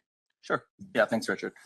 Yeah, I think we just wanted to spend the next kind of couple of slides on, we've talked a lot about the theory, but share with the board, hey, what are the real examples that we're seeing out there in practice to make it tangible and so we can understand it. So what you can see here is a list of use cases that we're seeing based on kind of discussing with clients across the board. And if you reconcile it back to what Richard was saying on the slide that had the different categories, kind of box one, right? SG&A kind of efficiencies. That's kind of what we're seeing across our client base. There's a lot of experimentation right now, particularly in finance and accounting, because effectively the numbers have to be right. You can't be wrong. One of the other themes is we're also seeing constantly a human in the loop, right? So maybe just ticking through just 3 examples. I'll take them here just to make it tangible. And we'll build in complexity. But the first one is accounting policy and tax on technical memo preparation, right? So an example is you can have a revenue contract and you can throw that revenue contract into an AI model, and it'll spit out basically a prepared memo for you, citing the guidance and things like that. So we do see a lot of clients using that technology, and then again, there's still going to be a human in the loop reviewing that, and then going through the normal process. But it's more assisting in the preparation, if that makes sense. So that's one use case. Another one I'll call out, kind of bottom left, financial operations close, document intelligence, right? So the concept there is there are a lot of source documents, invoices, revenue contracts that may come in different forms that you essentially need to get into your accounting systems, right? There's existing technology out there like OCR, RPA that reads those contracts and puts the information into your systems. But I would say there's strict rules and traditional software, kind of code around those, right?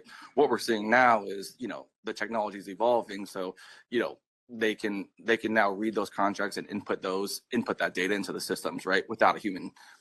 And I'm not going to say they guess, but there's enough context that the AI knows, it doesn't need to be the same structure every single time, right? So we're seeing our clients, invest in that area to try to gain some efficiencies. Again, right now, what we see is, there's still a human in the loop after that, information has been extracted. Someone's still reviewing that, right? Maybe third example is on financial forecasting and models. So we're seeing clients, use their data and put together a model to enhance their forecasting process. I think one of the interesting use cases there, why it's different is you can now put, AI on top of that and have a natural conversation with it to figure out, what changes in forecasts. For example, you could ask the model, what's going on with tariffs and how might that change my revenue and my costing, and just that interaction is much different and more efficient. So we're seeing our clients kind of invest in those areas. Just to jump in on that last one's a really great example around where you see the technology having the ability to increase the relevancy of the accountant and the finance professional. Because I was meeting with some clients yesterday, and they talked about the fact that finance planning group, they spend an awful lot of time building these large, complex models and financial forecasting tools, but they're really hard to maintain. And then, the CFO, the CEO comes along and says, hey, let's change one of these variables and see how that impacts my business. And currently it can take them anywhere from days to weeks to filter that through the process because of the level of complexity. Well, now the AI has the ability to do that in literally seconds. So it doesn't displace the relevancy of the professional, rather it actually brings them more to the fore of those conversations at the C-suite when people are making strategic decisions, because now the ability to say, toggle X or toggle Y, let's think about scenario A, let's think about scenario B. It really is underscoring the capability and the insights that the finance professional, the accountant brings to those conversations at the highest level. Now, what's interesting, I'll go back to your point around the apprenticeship model of how do you maintain that level of insight and capability to interpret and apply that in a business environment when you've foregone, if you like, some of the grind of having learned through both good experience and bad experience. That's why it's very much front of mind. Yeah. So I think the thing that, you know, we'll see, and this is the live conversations we're having, if you take those examples that I've given, then, you know, right now there's a human in the loop because of the trust and AI, and we need to verify it. But I think we are going to see a demand in the market of our clients saying, when can I remove that human from the loop, right? And what are the controls and considerations around that, right? And I think the difference, right, you know, we use this word autonomy, is, you know, it seems pretty simple, like, you know, an invoice and it's going to get extracted in the data, but like under traditional software code, we know it's going to do the exact same thing every time, and it'll just error out, right? For example, if it doesn't know. With AI, it may give a different answer, right? So how do we think about that? Because it's not just software code and change management. There needs to be an ongoing like monitoring process. So that's you know, that's one of the challenges and, you know, the discussions that we're having with our clients. Yeah, I often analogize. I told you I analogize a lot. If you think about the AI in some ways as a human, it's not that different than when that first year associate or staff person, you give them a task and they come back with an answer. And your level with which you challenge that person is iterative. And you'll start to differentiate, well, you know, Jane really got it and is really good on this area. John's a little bit, you know, he needs to take a couple more spins through that experience. The AI will become like that. So to Ryan's point, the task at which you pointed at and the level at which you train will then start to differentiate how much autonomy do you give it in exactly the same way that we differentiate the humans at the moment. Now, how quickly and how progressed that becomes in terms of pulling out the human in the loop oversight, that's still very much a case-by-case experience. Okay. Maybe on the next slide, I think we've covered a lot of the concepts here, but this was just kind of giving the board an overview of, you know, given this changing technology, how are we thinking about transforming our business, our audit approach? And it really is just kind of a people process kind of systems approach. So I think on the process side, we're very focused on standardization and centralization.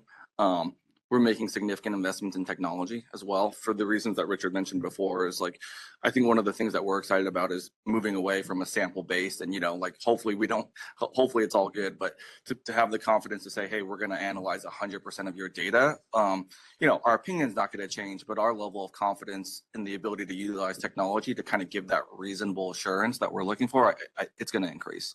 And then the last thing, which we spent a lot about, is just this is on the people and how we train them and how we think about AI.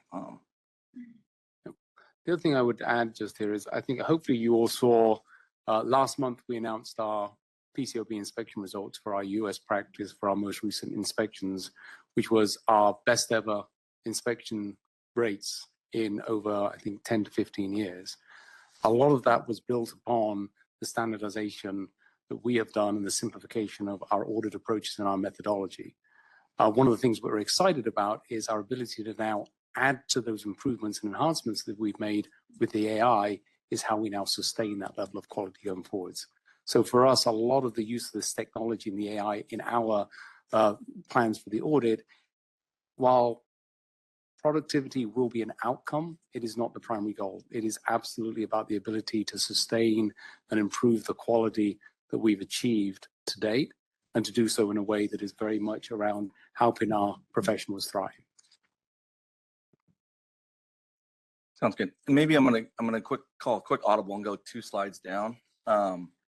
So this is just a very kind of an overview of some of the AI tools that we have today. I would describe them more as the point solution, but just to kind of give the board the flavor of, what we've invested in. So maybe just highlighting two of them, on the bottom left is a financial statement tie out, right? So I think everyone's, kind of familiar with that, tie it to the underlying support. So we've developed a tool which essentially using document intelligence that it'll take a 10K and essentially read that 10K using document intelligence and perform an automated tie out, right? It'll flag things that, for example, one of the things that it'll do is internal consistency. Is the same number on page 13? Is it the same? We expect it to be 20, right? And it'll flag kind of those differences. And again, we still have a human in the loop, so they're, getting trained and kind of doing that themselves. But, the ability to scale that and do it quickly, we're seeing the productivity gains from that. And I love this example. For those that are trying to understand how the technology works, when we first built this tool, the only thing we taught the technology was math. We never actually taught it what a 10K or a 10Q was. So the way the technology works is when you first load in a 10K, for example, the technology read the whole thing and then went up into the internet, found out what a 1934 Securities Act registration or statement was, and taught itself what it should expect from that. And it did that in seconds, and then said, well, you taught me a skill called math, so now I'm going to apply math to this document. So let me infer from this, where would I expect math to operate? Oh, the balance sheet should balance, the P&L should have a relationship. But it taught itself those things. We didn't have to teach it. Now then, through this thing called RAG training, as it came back, we taught it how to get better at those things, so it focused in on the things we wanted to do. But I love this example just because it's a fascinating case study on how the technology itself works and how quickly and iteratively it learns itself. Yeah, and then maybe just one more, bottom right on code explainer. So one of the other things that we have to do as part of our audit procedures, if they have an application control, and so we'll actually have to review the code. Does that code make sense based on our understanding of the risk and things of that nature? And so not everyone knows how to read code, right? So what this tool does is it basically, think of it like a Google Translate, right? We can put a screenshot of code in it and it'll basically translate that into a natural language. So me, as an auditor who not necessarily IT savvy, but I understand what the business risks are and what the internal controls are, I can then read that code and say, yes, that's kind of designed and performing the way I would expect it to. And maybe the last point, like I said, of maybe where all this is going next is, I would refer to these as point solutions, and some of the examples that I gave you with the clients, they're more around Gen AI. I prompt you to do something and I'm going to get an output, right? I think where we're seeing potentially, in the medium term, definitely the long term, in a rise of agentic AI, right? And how we think about that is, it's multiple steps, right? And there's more autonomy.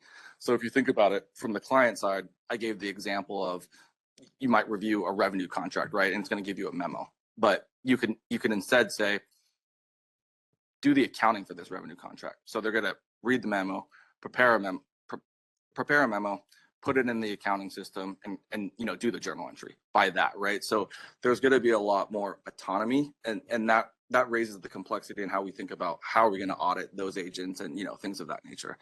And from an audit execution standpoint, we're thinking of the same things of not just a point solution tool, but how can we use how can I get a client PBC and say, this is their accounts receivable? Can you go send AR confirmations for those, right? And having basically using agentic AI to automate that workflow, right? So that's probably the next stage of, where all this is going. And it probably won't be lost on you as you were all listening to that example. I'm guessing your brain started to think about all the points of potential failure in that process, which is absolutely underscores why our view is that the relevancy of the profession is not going away, because in the same way that your brains all started to say, well, hang on, where did the thing get trained? Where did it pull its data from? How did it know to apply it? Was the output put into the right place? Did someone come to that with the right mindset of professional skepticism and challenge all of those pieces? And then how well could that be documented, articulated, and then taken back to the auditee to say, explain to them? Those are skill sets that have been in the profession since our infancy.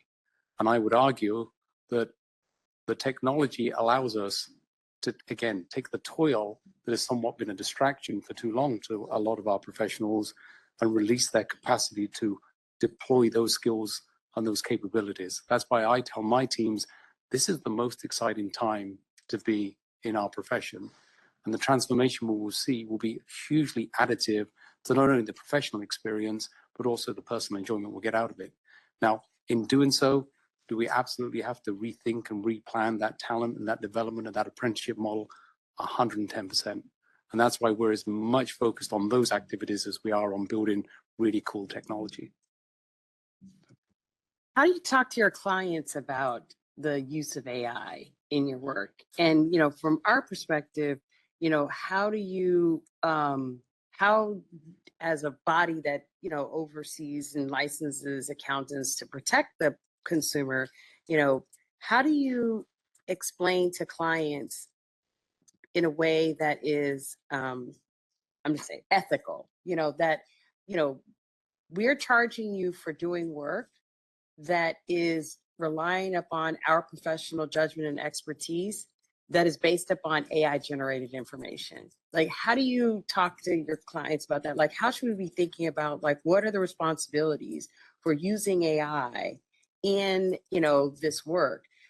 Like, how do you replace, how do you charge for your services? If you are, billing out for reviewing these statements, but now you're not actually reviewing the statements. AI is reviewing the statements. Like, how do you charge for that time that you used to charge for? Like, what is the relationship with the client and the expectations of the client and the, protection of the client? Like, what does that look like? Yeah, I'll start, and then Ryan obviously add. But I would say that conversation typically and very practically starts much earlier in that a lot of it becomes from the client's perspective of, I'm thinking about or I'm trying to do X in my business around my use of AI. How does that compare to what you guys are doing? And there's a certain similarity in terms of the, we talk a lot about, flying the plane as you build it, driving the car as you build it.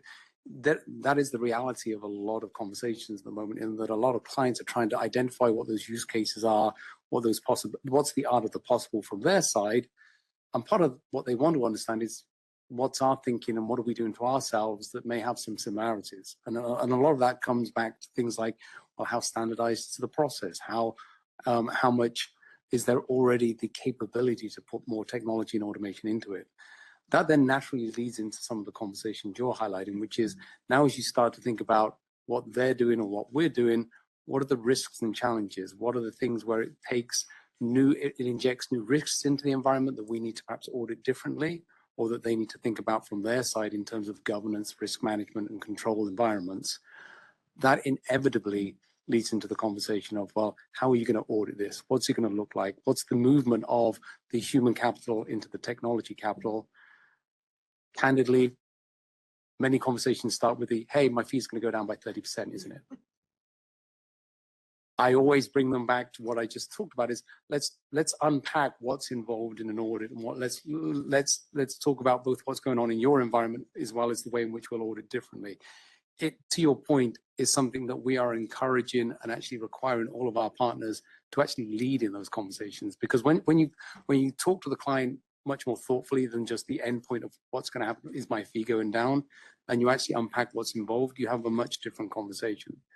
And I've had this conversation more times with audit committees, for example, where I'll go back to the example of, when I tell you that I'm going to move the audit of revenue from a sample of 25 to looking at every single one of your revenue transactions end to end, and I'm going to do that with technology, is that worth, my opinion, it will still be absolutely the same at the end of the day in terms of my audit report.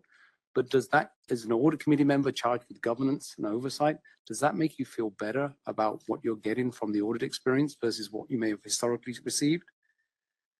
Therefore, can we move away from a conversation that's P times Q in terms of the labor effort versus a conversation around what's the appropriate and proportionate use of technology to get to the right answers? It's not an easy conversation. It's not a straightforward conversation, but that's how we're trying to enter into those conversations with clients, because you do fundamentally have, if this is just trying to turn the audit into the most commoditized and automated product, then it's not helpful for the client, it's not helpful for investors, it's not helpful for the profession. It is about redefining exactly what is involved in it. So. But yes, that's pretty much every conversation. feel like I'm taking up a lot of time, but if my colleagues, don't have other questions, just kind of in that space, there's some, why I'm uncomfortable with it is there's a little bit of like, trust us, you're getting a better product, because, we're able to look at more and do more using AI. And, from a consumer perspective, I'm uncomfortable with giving, practitioners that leeway to just be able to say, don't trust us. It's better for us to be able to review all of your revenue and then analyze it using AI than it is for us to just for a human to just sample it. Like, I'm uncomfortable with that right now. I mean, maybe that's where we have to get to, but what, I don't know, like, we're trying to help practitioners understand what the expectations should be. And while we're still building these braking systems and why we're still generating confidence and things like that. And, in the meantime, for a client, a consumer to say, well, if you're doing all of this in less time, why isn't my bill going down? And the response to be, just trust us, you're getting a better product. I'm uncomfortable with that. I think that's a fair challenge. I think the way I'd encourage you to think about it is those conversations at the client level typically involve a level of transparency and again, candidly, with whether it's the audit committee chair or the full audit committee wanting to understand and requiring actually the practitioner to disclose and talk about the use of technology and where it is. And again, we are very much encouraging our professionals to enter into those conversations proactively, because not just it actually helps lend transparency to the conversation. It actually, at a very tactical level, requires a very detailed conversation around the use of data, the permissions to use the client's data, the way in which that data is being protected within the environment. Again, back to the making sure the information doesn't go back to a large language model, for example. So before even you get to some of the points and challenges that you're raising, I think there's a very practical conversation that we have to have that level of transparency. I think that then also encourages the conversations around, well, what is the role of the audit team? What is the level of scrutiny and skepticism the professional is still applied within that combinations of the use of the technology in delivering the audit? And then there is absolutely the conversations around how does that translate into the economics and the fee side of the conversation. I think at the same time, I come back to there's always then a comparable conversation around how is the client's own environment changed within that as well. Because there is a certain similarity that every one of our clients is going through a somewhat similar journey. And so, what I describe to people is it's not a same store sales conversation. The client's environment is getting more complex with the use of AI. Some of that AI itself can only be audited with increasing amounts of use of technology on our side as well. So my theme would come back to the importance of transparency within the governance structures that already exist in the audit relationship, I think is absolutely paramount. And I think is something that we very much encourage. This kind of leads to a question that I was having, or a discussion I was having with Ryan. The standards. So what are the auditing standards? The PCAOB standards and the generally accepted auditing standards. And then Ryan pointed out to me that those had not been adjusted yet or even maybe contemplated. But standards like that will ensure that the audit is performed appropriately and to the proper level. That's what we'll end up relying on. And so, Ryan, any insight into where those standards might be going or if they're going?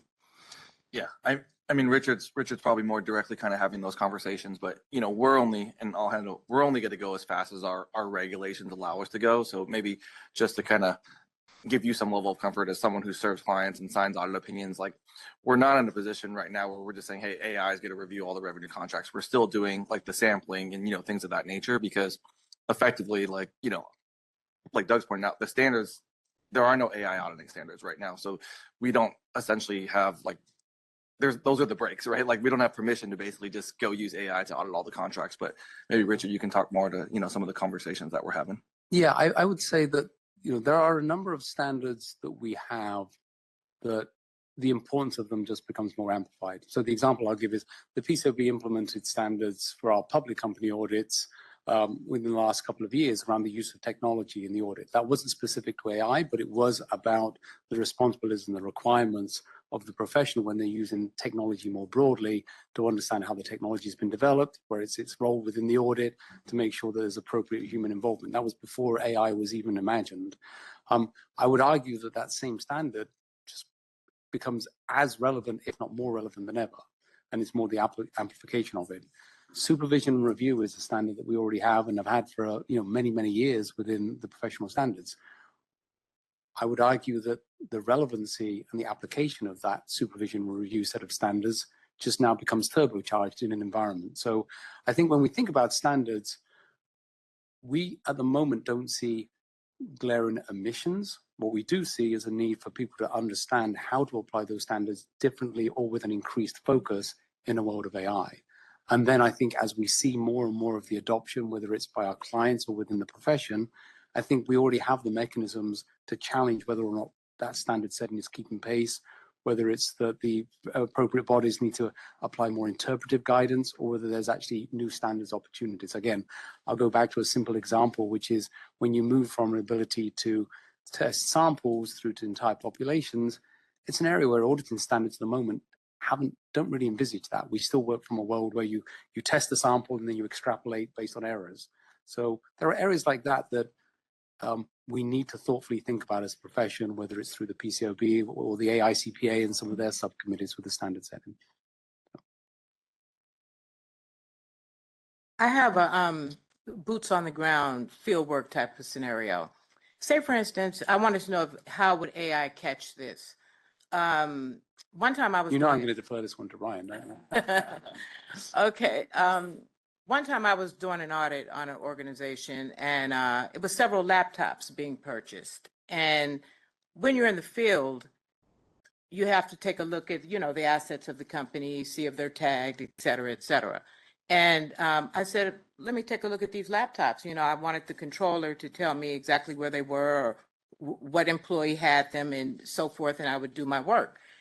Well, I got, backlash from the controller and a little attitude. And so that made my antennas go up. Come to find out, the controller was actually purchasing the laptop with the agency's money, having them drop shipped to his home, and he was selling them. How would AI capture that in a sense? So I would think about all the data that sits behind that transaction flow, and think about the ability, rather than just through happen chance, as you as an astute individual kind of poked at a question and didn't like the answer, but imagine a world where you have all of the procurement records, including and down to delivery locations. Your ability to say, well, are some of these transactions not like the others? Because usually we see it delivered to a head office or a receiving location. Well, if that's the fraud risk or the concern the team have, the ability to say, is there any, we talk about fingerprinting, the ability to look in a large volume of transactions and say, they follow a certain pattern.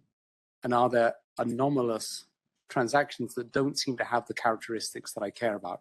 Could be the approval level. It could be who the approver was. We frequently, and we already do, look at journal entries where, is it a journal entry that's being posted at an odd time of the day relative to when traction flows normally happen? Why is Jane posting a transaction on a Sunday night at 7 o'clock when the work hours are usually very different from that? So the ability to zero in on those patterns of anomalies is the way in which I would think about mitigating some of those risks and challenges in a way that, candidly, we've never been able to do before, other than would capture that with training. Again, it comes back to what you need to be able to do with it. So AI itself, you pointed at something, it will, I think Brian may have made this mention, the technical term is, it is non-deterministic. That's a nice way of saying it guesses. And so with any guessing, you need to give a feedback loop. And that's what we call, again, the technical term for it is RAG. It's feedback. So it's the ability to tell the AI, hey, good guess, but you got that one wrong, try again. So it does take training, and that comes back to the way in which we develop tools and technologies And that's why it's not an overnight journey to just transform all the, we're not just flicking a light switch and turning all of the human auditors into technical. It takes time to actually train and develop the technology in the nuance of the circumstance you're looking to apply it with an extensive amount of training. And because there's this thing called model drift, just like a human, you train it, it has the tendency to go stale over time. And so you have to retrain it, you have to recertify it, you have to requalify it on a continual basis. And it's that kind of ability to do the feedback loop. Thank you. There's another data point, which is, has that computer hit our network? Has it logged on to our network? And because it sounds like those computers never logged on to the network. Well, back in those days.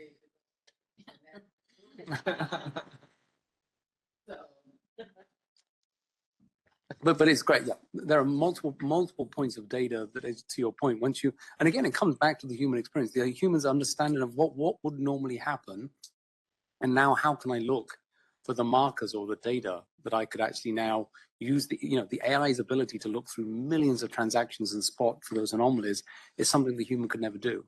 Again, that's why I come back to the argument that we will continually be enhancing and challenging of what an audit actually does and what it involves. This is not just about doing audits the old way, but quicker. It's about continually re-challenging what we can actually deliver through an audit. I'm conscious of time, so we'll move, and I think I'm happy to go as long as you are. I want to be respectful of all of your time. But if we just move forward a couple of slides, and again, I think it's a nice way of actually rounding out some of the conversations we've just had, which is around the question of oversight at organizations and board oversight. So perhaps if we can move forward, I think it's two or three slides. What I would say, we'll stay here.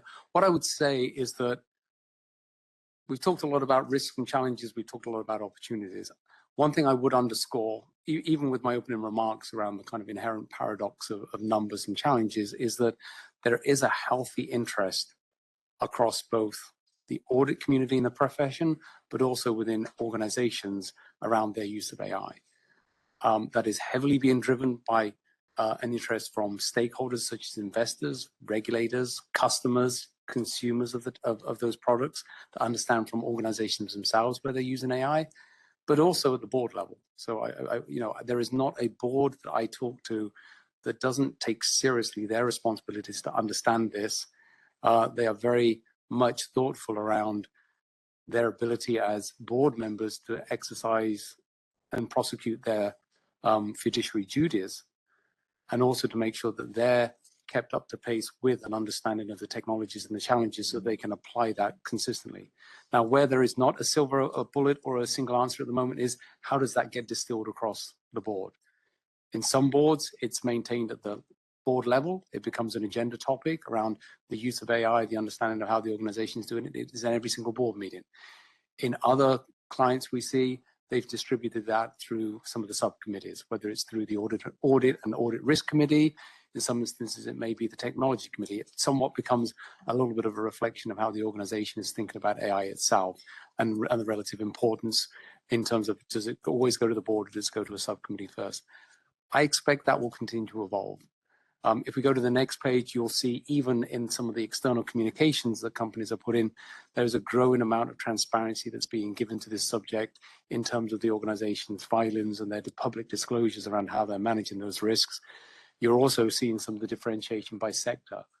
I would suggest that it's no coincidence that the areas where you're seeing most pronounced use of this is also reflective of where we see the most rapid adoption, whether it's in financial services sectors, whether it's in the areas of life sciences, whether it's in the area of technology organizations that are their understanding of regulation and compliance, because they may be subject to it in other areas. But again, that's something we're very mindful of.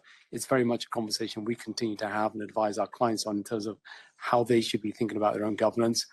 I bring it back to the conversation around not only their governance of themselves, but then their governance of their vendors and their service providers, inclusive of their auditors and their professionals. So with that, I'll pause.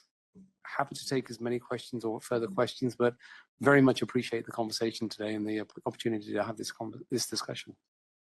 All right. Any other board member have any comments or questions? Well, Ms. Lara. Thank you, President Tu, and thank you for the presentation. This is just a question for staff. Are we permitted to use AI? And if so, how do we currently use AI?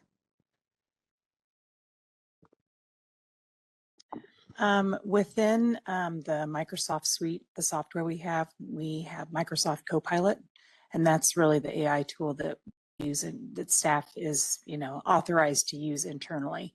So that kind of keeps a boundary, I guess, if you will. So each staff member has access to that, and staff, who are writing documents or reports, and they've, been testing it out, and various agenda items as well too. So we have been using that.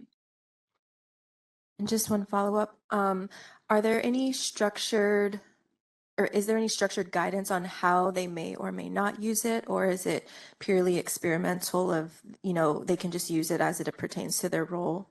They can, there are parameters, obviously. In terms of AI, the guidance is Copilot. You can't take any work type things and go outside of Copilot, like to Chat GPT or any others, because that's where issues could arise. And so that's kind of the boundaries of it. So work related training, those kind of things. So that's kind of the guidance that we shifted to. And I believe there's also direction. You're not putting certain types of files into the system, like investigative files or personal information into those system. It is the version of Copilot we have is restricted in certain ways. It doesn't go out into the ecosphere of the World Wide Web, but there are some structures around that. So staff primarily at present use it for a lot of more somewhat helping craft talking points out of the materials we have, or evaluating duty statements, for example, and trying to make those improved documents and consistent across the board, things of that nature. Okay, thank you. So just to make sure I understand, we currently don't have any formalized policies or anything like that surrounding AI outside of them not using anything besides Copilot. DCA has a policy. Yeah. Oh, DCA does. Okay. And there was a required training before the switch was flipped for staff to do it. So there was a training course that kind of. Thank you. Looks like everybody have a very robust discussion. So thank you again for being here. Oh, yes, of course. I forgot about the public comment from Sacramento. Seeing none? No, Jason? No. All right. And I thought you were, like the, paddles. Ms. Moderator, could you open up WebEx for comment? Certainly. So if anyone would like to have to make a comment on the presentation, you may look for the hand icon and click that to raise your hand. And our call-in users can press *3 to raise their hands. Are there any comments on the presentation? I do not see any requests for comment. I'll turn the meeting back to you. Thank you, Ms. Moderator. Once again, thank you, gentlemen, for your time, and we really appreciate your presentation. Thank you. Thank you.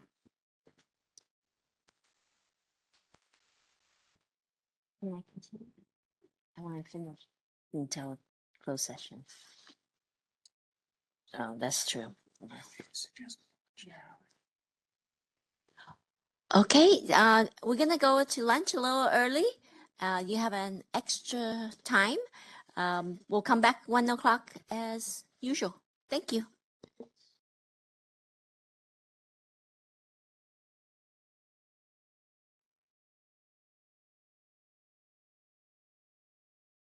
All right. Thank you, everybody, for being in your seat and ready to rock and roll. So to continue our meeting, we're going to go to item number 5C, Administrative Activity Report. Christina Alberto. Thank you. Hope everyone had a nice lunch. Just want to say good afternoon, President Tu and members of the board.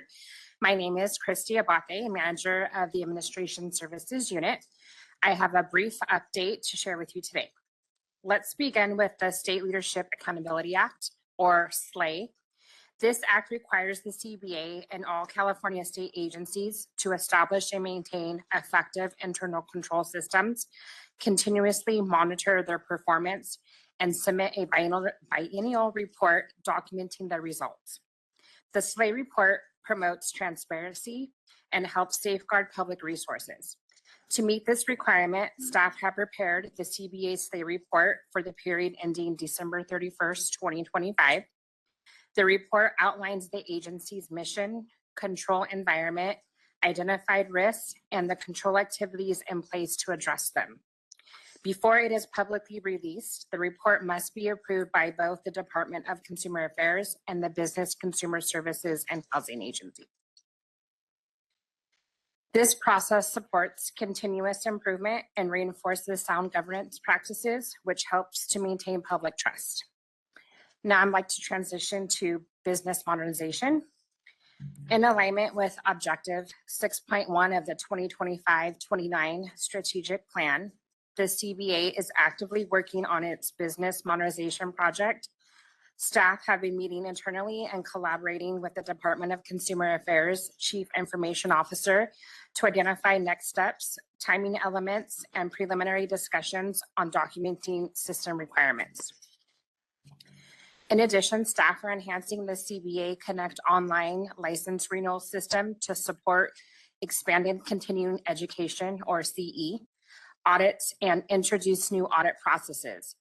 These improvements are designed to strengthen compliance with CE requirements and ensure licensees maintain professional competency. Finally, staff are preparing to launch credit card payment options for uniform CPA examination applicants. Yay. This long-awaited enhancement will eliminate the need for applicants to mail in checks and remittance forms each time they apply to take a section of the CPA exam. We've selected Monday, November 24th as that date for a soft launch of the new online payment option. Although our staff have done significant testing and worked with both DCA and their credit card processing vendor, we have decided to launch during a hopefully quiet week where the volume may be low in the event of any issues during the launch. The CBA will do an official launch in December with outreach activities, including videos, social media, website updates, and e-news notifications. We will keep you all informed when we go live. That concludes my presentation on this agenda item. I'll turn it back over to President Tu, and I'm happy to answer any questions the members may have. So the credit card payment, is that also with bank account payment as well, or just credit cards? President, if I may respond to that one, it's just credit cards, American Express, Visa, MasterCard. The ACH, I think is what you're thinking about, is not something that is offered right now through the current credit card processing company that we have, or that DCA uses. Right. So you are we eating the credit card fees? We are. Lada. Thank you, President Tu. Ms. Pierce, is that something that is going to be available in the future, or that's not something DCA is planning to offer?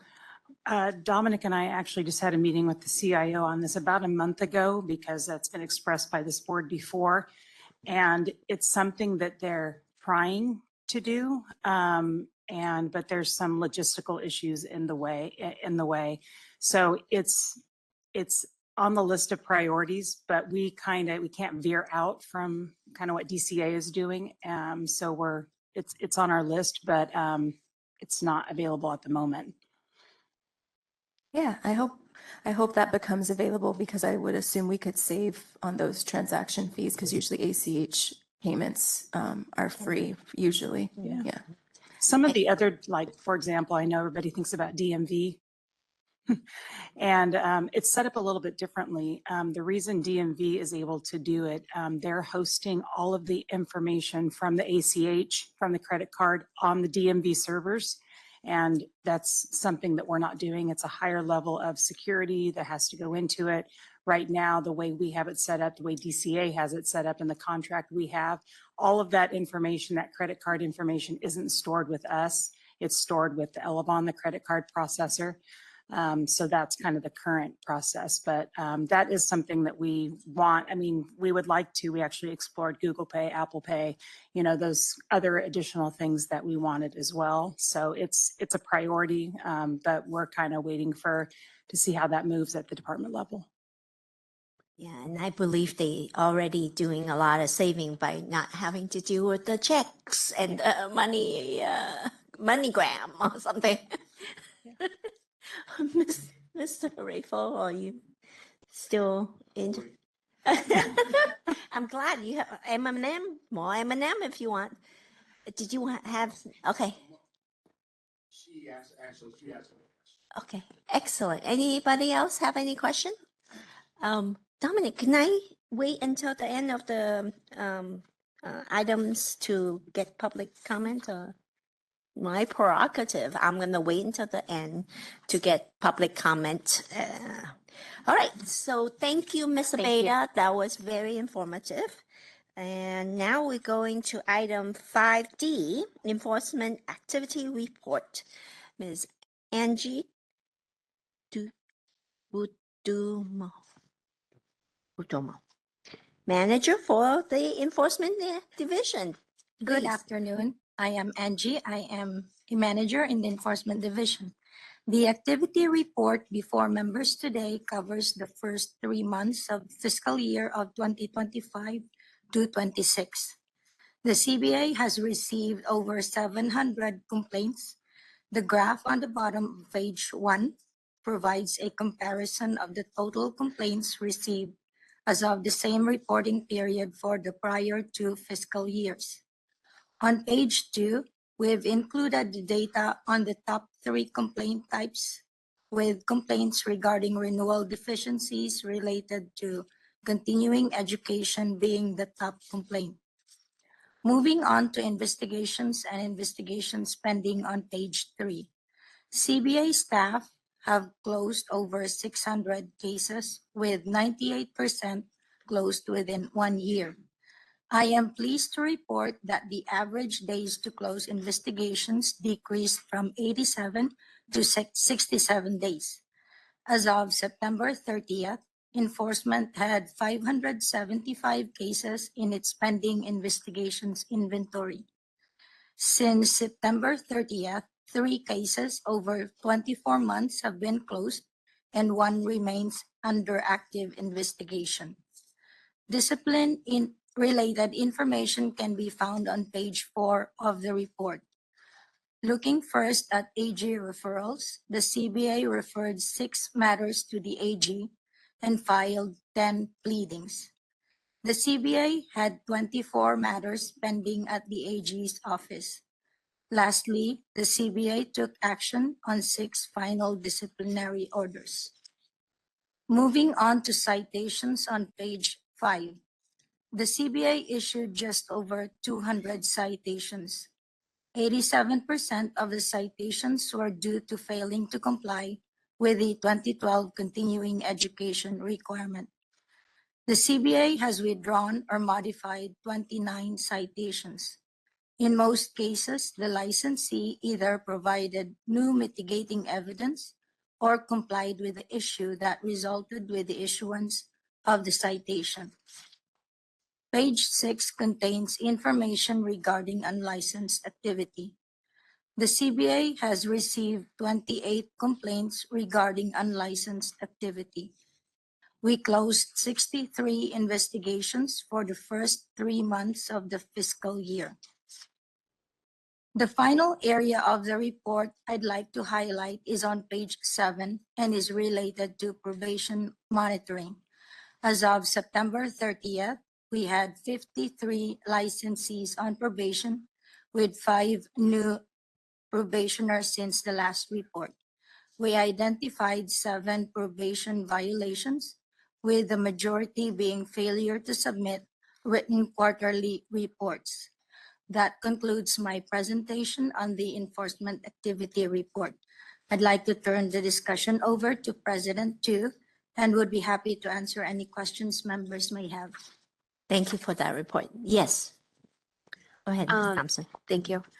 I understand it's only 3 months of data, but if I were to annualize the 25 through 26 numbers, it looks like it's significantly improved potentially over the last 2 years. Would we attribute that improvement to just like a choppy, incurring complaints, not ratably over the year? For example, do we get more in January through March, or are there just different procedures that the enforcement team is doing that has led to these efficiencies? I would say it's a mixture. I would like to say that we have made a lot of efficiencies in our processes, like Mr. Franzella spoke to earlier when we went over the annual report data. Also, the numbers that you're seeing here, as far as, I'm not sure if you're just referring to the numbers as a whole, but for example, the unlicensed activity numbers are much lower than the past 2 fiscal years. And I think in those prior 2 fiscal years, we received an influx of complaints regarding a specific type of unlicensed activity, and those have obviously decreased. So I think that this number is more on par with what the trend was in the fiscal years prior.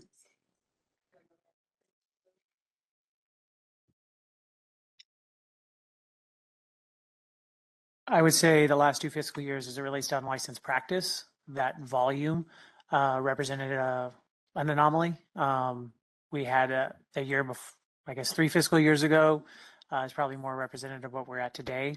But there was a time right before that where we had a spike in unlicensed activity. So with enforcement, one of the hardest things is to predict, and not knowing what kind of cases are going to come in and when they come.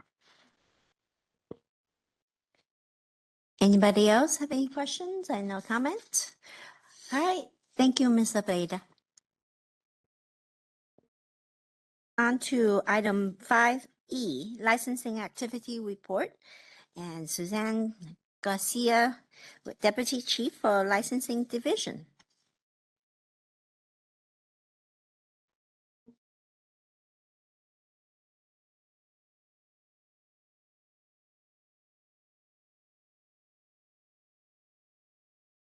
Thank you, President Tu.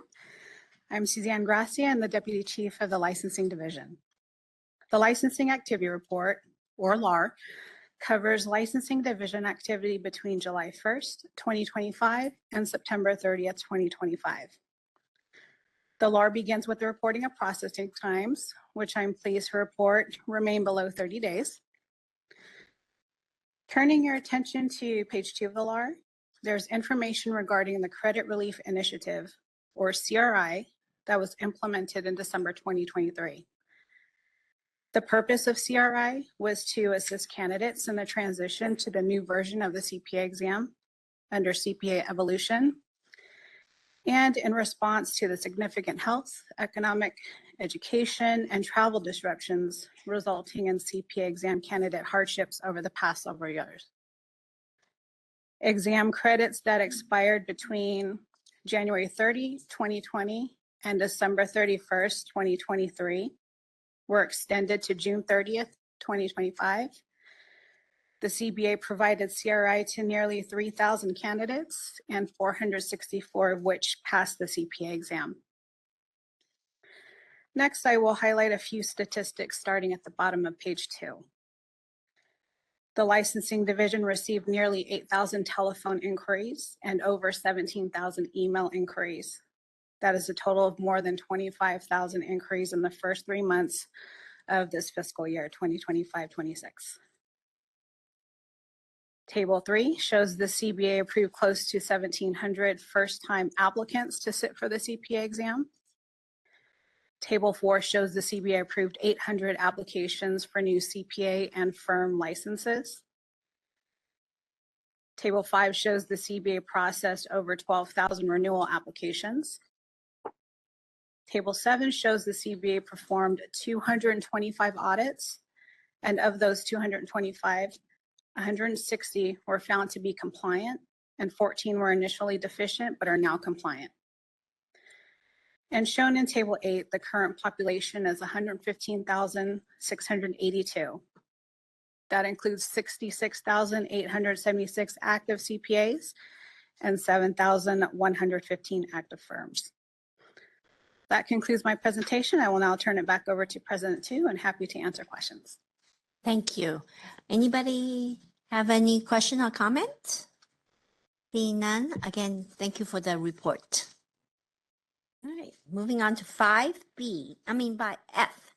Report on long-term licensing data trend and the American Institute of Certified Public Accountant 2025 trend report. And Ms. Garcia is going to report that. Thank you, President Tu. My next item is the long-term licensing data trends, which includes information from the AICPA's 2025 trends report, a review of the licensing division data trends, and the AICPA's trends report is useful when considering the CPA pipeline. The AICPA issues their trends report every 2 years. The most recent report was issued last month, and highlights from the report begin at the top of page 2. The student-related data shows that accounting degree completion has decreased. However, the National Student Clearinghouse has shown that accounting student enrollment has increased 12% in 2024 from the previous year in 2023. AICPA anticipates graduation rates for accounting students to increase as these students complete their degree programs. The AICPA experienced a low response rate from public accounting firms from the 2025 Trends Report survey. The response volume was insufficient to project hiring trends for 2024 graduates with statistical reliability. So this should be considered when reviewing the firm-related information. Moving on to page 3, the number of first-time CPA applicants increased in 2023 and then subsequently decreased in 2024. In January 2024, a new CPA exam was introduced. The new CPA exam features a core plus discipline structure. Applicants must pass 3 core sections and 1 discipline section with their choice between the 3 disciplines offered. Historically, the number of CPA exam applicants increases following the announcement of changes to the CPA exam and decreases in the year the changes are implemented. CBA experienced the same fluctuations in first-time applicants as shown in graph 1 on page 4. Graph 3 on page 6 displays the number of first-time CPA exam test takers compared to national data. A spike in first-time applicants is noted in 2023, both in California and nationally. And moving on to table 1 on page 8, the data displayed for 2023 reflects average pass percentages for the previous version of the CPA exam, and the 2024 column reflects the current CPA exam. Of the core sections administered in 2024, taxation and regulation had the highest pass rate in California at nearly 61%, which is consistent with the overall jurisdiction's pass rate. Of the discipline sections, tax compliance and planning had the highest pass rate in California and overall. Graph 5 on page 9 displays initial CPA application data. A spike in applicants is observed in fiscal year 2024-25, which is consistent with the spike in CPA exam applicants the year before. Graphs 6 and 7 on pages 10 and 11 display the number of applications received and approved for accountancy corporations and partnerships. The number of accountancy corporation applications has remained relatively steady since fiscal year 2022-23. Moving on to page 12, the net number of new CPAs was 3,774 in 2024-25, which is considerably higher than the prior 3 years. This is consistent with the increase in CPA exam applicants in fiscal year 2023-24 and the increase in CPA licensure applicants in 2024-25. Graph 8 on page 13 displays the total CPA population, which increased 3% in 2024-25. 61% of CPAs are in active status, 20% of CPAs are in inactive status, 14% are delinquent, and 5% are in retired status. Notably, the number of CPAs in retired status increased 14% in 2024-25. The total accountancy firm population is displayed in graph 9 on page 15. This includes active and delinquent accountancy corporations and partnerships. 77% of the accountancy firms are corporations, and approximately 15% of California licensed firms are headquartered out of state. And finally, CPA demographics are provided on page 16. The average age of an initial previously unlicensed CPA continues to be about 30 years old. The majority of the California CPAs are age 49 or younger, with a median age of 48. Although the CBA has experienced an overall decline in the number of CPA exam and licensure applicants, the AICPA Trends Report noted an increase in the number of college students entering the accounting programs, which may result in future increase of exam and CPA licensure applicants nationally and in California. That concludes my presentation. I will now turn it back to President Tu and happy to answer any questions you may have. Thank you. Yes, Mr. Rafel. So I'm just looking at the statistics you have. Do you also collect statistics? I don't know if you're allowed to, but do you also collect statistics on applicants by gender and ethnicity? We don't particularly collect that data, but NASBA does on an optional basis from the applicants that take the exam. Thanks. Bachelor? I just have a question. Has the exam changed from 4-part to now 3-part? No, it's still 4 parts. It's just now it's 3 core sections and 1 discipline section, where the discipline section, they have 3 discipline sections to choose from. So that would account their 4th part. All right, thank you. Also, I have a question regarding page 7, graph 4. I noticed that the national or the total, the steep decline is much steeper than in California. Is there an explanation for that? The past.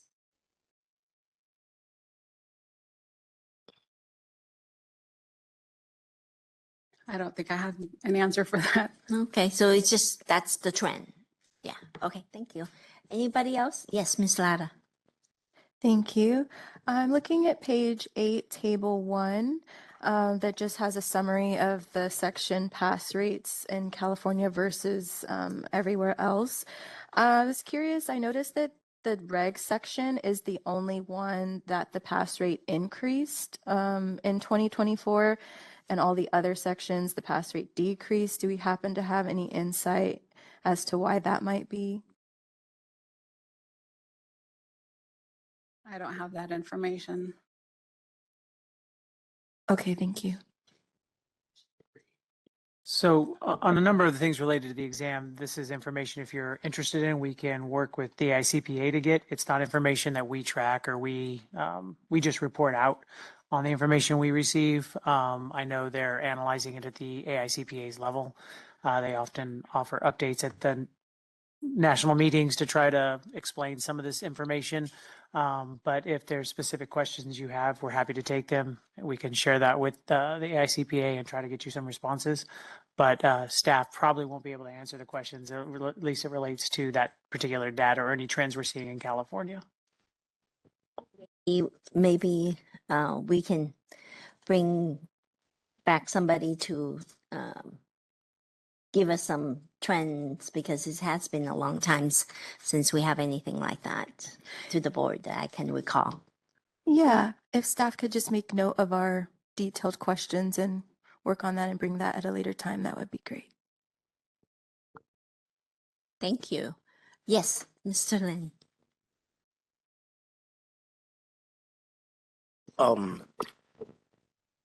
I read the AICPA's trainings report.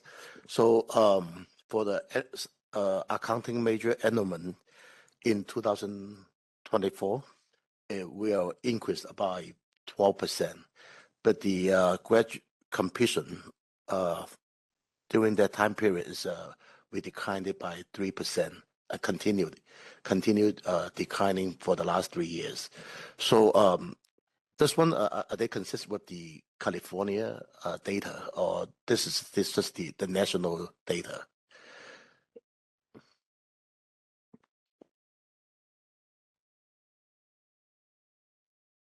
Hi, it's Michelle. So the data that we get on information related to college students, for example, the information that you just mentioned, that is all coming from AICPA and the National Student Clearing Data House. We don't have direct access to that information to let you know whether or not there are differences in trends in California versus the others. In terms of the decline versus the increase, you might be looking at there were declines previously, but now if we look at initial enrollment in those programs, it's the initial enrollment in 2024 that has increased. And that's the data that came from the National Student Clearinghouse, not completion rates. So it's going to take quite, 4 or 5 years for us to so realize any gains that we see there. Do we have any? Can we find the reason why the decline continued for the last 3 years, and what do we discover what's happening? They're declining for the last 3 years, but from what I see is the completion from the accounting major.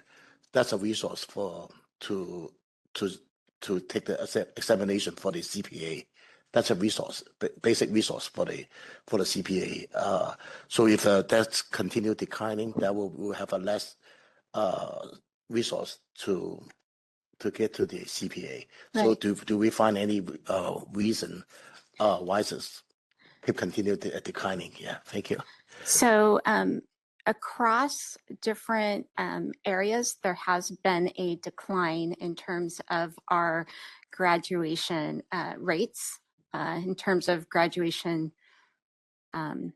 those entering college, as well as graduation rates. That's been reported in quite a few places. So I don't know how accounting compares against those other topics or programs. I can say that we have reason to be optimistic because of the data that AICPA reported on the National Student Clearing Data House. It's also important that when we look at those numbers to also remember that you do not need a degree from one of those accounting programs to be a CPA. So we are open to all, as you might want to say. So it's important to remember that. Also, you saw, if you looked at the data, you might have seen some reference to finance degrees, for example. That's another common area that we might see interested in pursuing their CPA. Also, I just want to piggyback on that a little bit in terms of your question about the decline.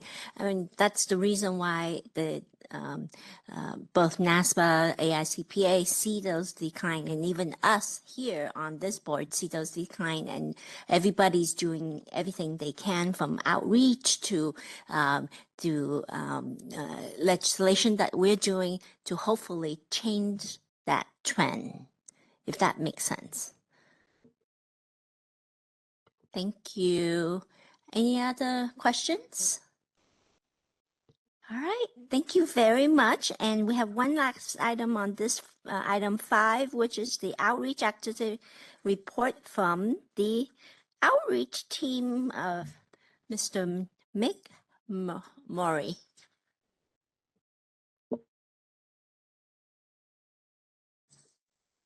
All right. Good afternoon, President Tu and members of the CBA. My name is Mick Murray, the Outreach Coordinator, and today I'll be presenting item 5G, the Outreach Activity Report. Starting with the biggest news, as you're all aware, Assembly Bill 1175 was signed into law by the Governor on October 3rd.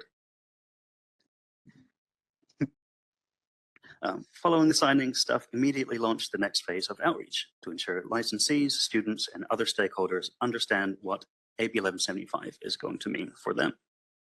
We released a new video highlighting the bill's passing, published multiple social media announcements, and updated our dedicated AB 1175 webpage and homepage graphics to reflect this major milestone. We also sent an e-news announcement to all licensees and all applicants with links where they can learn more. AB 1175 passing has also attracted statewide and national media coverage, bringing some well-deserved attention to the CPA profession. Moving from legislative news to our outreach on the ground, the 2025-26 CBA campus tour is in full swing. Over the past few months, staff have connected with students and faculty at 13 universities through a mix of virtual and in-person events. Each event has featured a CPA member sharing insights about their own career journey and the value of a CPA license, in addition to staff's presentation about the upcoming licensure changes. The fall 2025 part of the tour has just wrapped up. We had 3 events this month in November. We had 1 virtual event for UC Santa Barbara, and we had 2 in person down in Los Angeles at the University of Southern California and Mount San Antonio College. At Mount Sec, we went to their Accounting Day, which is a popular event that draws students from multiple community colleges in the area. Staff spoke there at 2 sessions, which were attended by hundreds of students last Saturday, despite the unusually heavy rainstorm. They say it never rains in Southern California. We found out that is not true.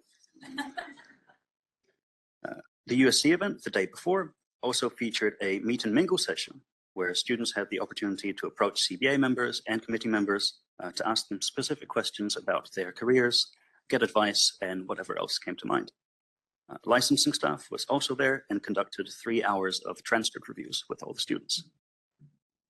We've started planning the next leg of the tour, which will be in spring 2026. It'll start around February and will again be a mixture of virtual and in-person events, including a stop at CSU East Bay, which will be tied to the March 2026 CBA meeting. In addition to the campus tour, staff are continuing outreach efforts in other areas also.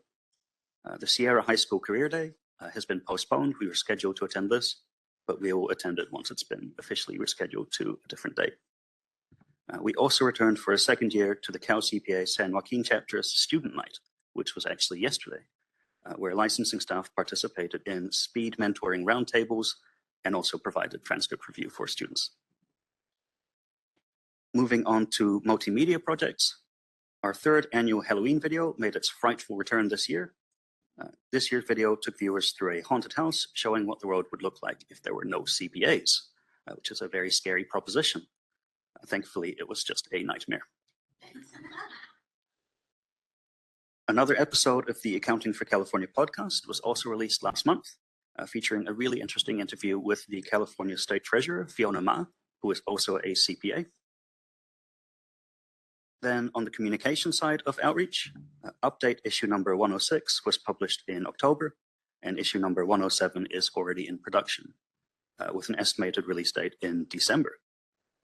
Issue 107 will also mark the first time the CBA has published 4 issues of update in 1 year, so it's the very first time. This is an exciting achievement that was outlined in the 2025 outreach plan. So this upcoming issue will include an interview with Jonathan Foster, who's a CPA focused on governmental accounting. Of course, lots of coverage of AB 1175, and a detailed article about alternative practice structures and the recent growth of private equity investment. One note about this year's annual report, which was presented to you earlier this morning. This was the first one to be designed entirely in-house. So My fellow outreach team members continue to do a really excellent job and expand their skill sets, which is a big benefit to the CBA. And finally, a really quick look at our social media growth. All CBA platforms continue to grow, adding over 500 followers in September and October. Engagement is up across platforms, with Facebook interactions up 80%, Instagram interactions up 106%, and LinkedIn engagement increasing by more than 40%. LinkedIn is rapidly approaching 10,000 total followers, which would be a really exciting benchmark for us to reach. In other words, social media continues to be a powerful way to connect with consumers, students, and licensees. That concludes my presentation on this agenda item. I'll now turn it back over to President Tu, but I'm happy to answer any questions. Thank you. Okay, I am very disappointed. Me too. Where's my video? The video will be or is currently available on the CBA website. All right, that's great. There is a link in the EO report. I've just put Okay, it. okay, thank you very much. Anybody have any questions? Thank you for that presentation, Mr. Murray. I heard just during our break that our turnout at the Mount SAC outreach event was really great. And I just thought, can we ask those professors and event planners of that event what they did just to improve our future outreach events? Because to get 200 to 300 students out in the worst rain we've had in a long time is pretty impressive. And I know some universities, they try to, bring pizza or free food and things, and that just doesn't seem to always do it. So I'm just very curious, like how they marketed to the students, what incentives they provided to get such a great turnout. So maybe we can help implement that as we work with other schools in the future. Yeah, I think that sounds like a good idea. I do know that there were multiple colleges. That was one of the things, was that I don't remember how many that were extended to, but it was several community colleges in the area. So it wasn't just necessarily all from one. So we can maybe think about that as we're doing future ones, is maybe seeing if we can invite more than one college, and that way we can expand the message, expand the audience for the message. It's a lovely idea. I think the extending the neighboring college, yes, the opportunity. Absolutely. Any others? Seeing none. Thank you, Mr. Murray, again for your report. My wheelhouse, so I get excited to hear what you guys are doing. So, all right. Now we need some public comment for all of item 5C to 5G. Anybody from Sacramento? Seeing none. Ms. Moderator, could you open up WebEx for those items for public comment? Certainly. If anyone would like to make a comment on any of the items in the report, you may look for the hand icon and click that to raise your hand. The hand icon will be at the bottom of the WebEx screen if you're on a computer. If you're on a mobile device, it might be behind the 3-dot other options. And our call-in users can press *3 if they'd like to make a comment. Each speaker will have 5 minutes with a 30-second warning. Are there any comments on the reports? I do not see any requests for comment. I will turn the meeting back to you, Chair. Ms. Moderator. All right, we now move to item 6, report on Enforcement Advisory Committee, Peer Review Oversight Committee, and Qualification Committee. On the A, Enforcement Advisory Committee, we have our chair, Kathy Johnson, CPA, for the report. Good afternoon, everyone. Hopefully you can hear me well.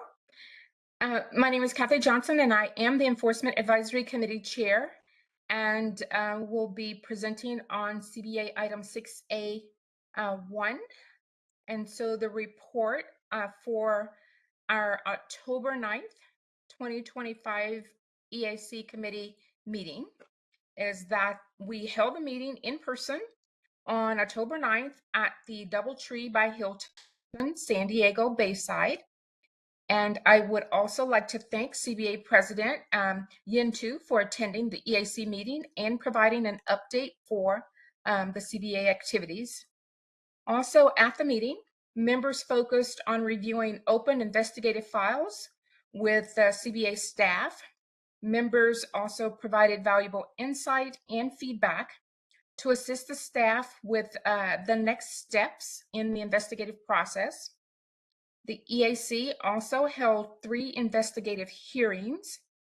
And additionally, the EAC held an investigative hearing on October the 22nd, 2025 at the CBA office in Sacramento.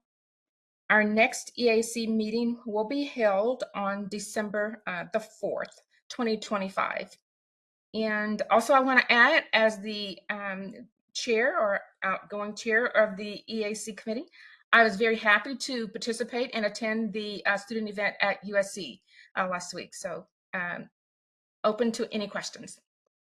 Thank you for doing that, by the way. And also thanks for letting me participate in the enforcement committee activity. That was very fascinating. And I encourage any of the board member to try to participate in one to see what it looks like.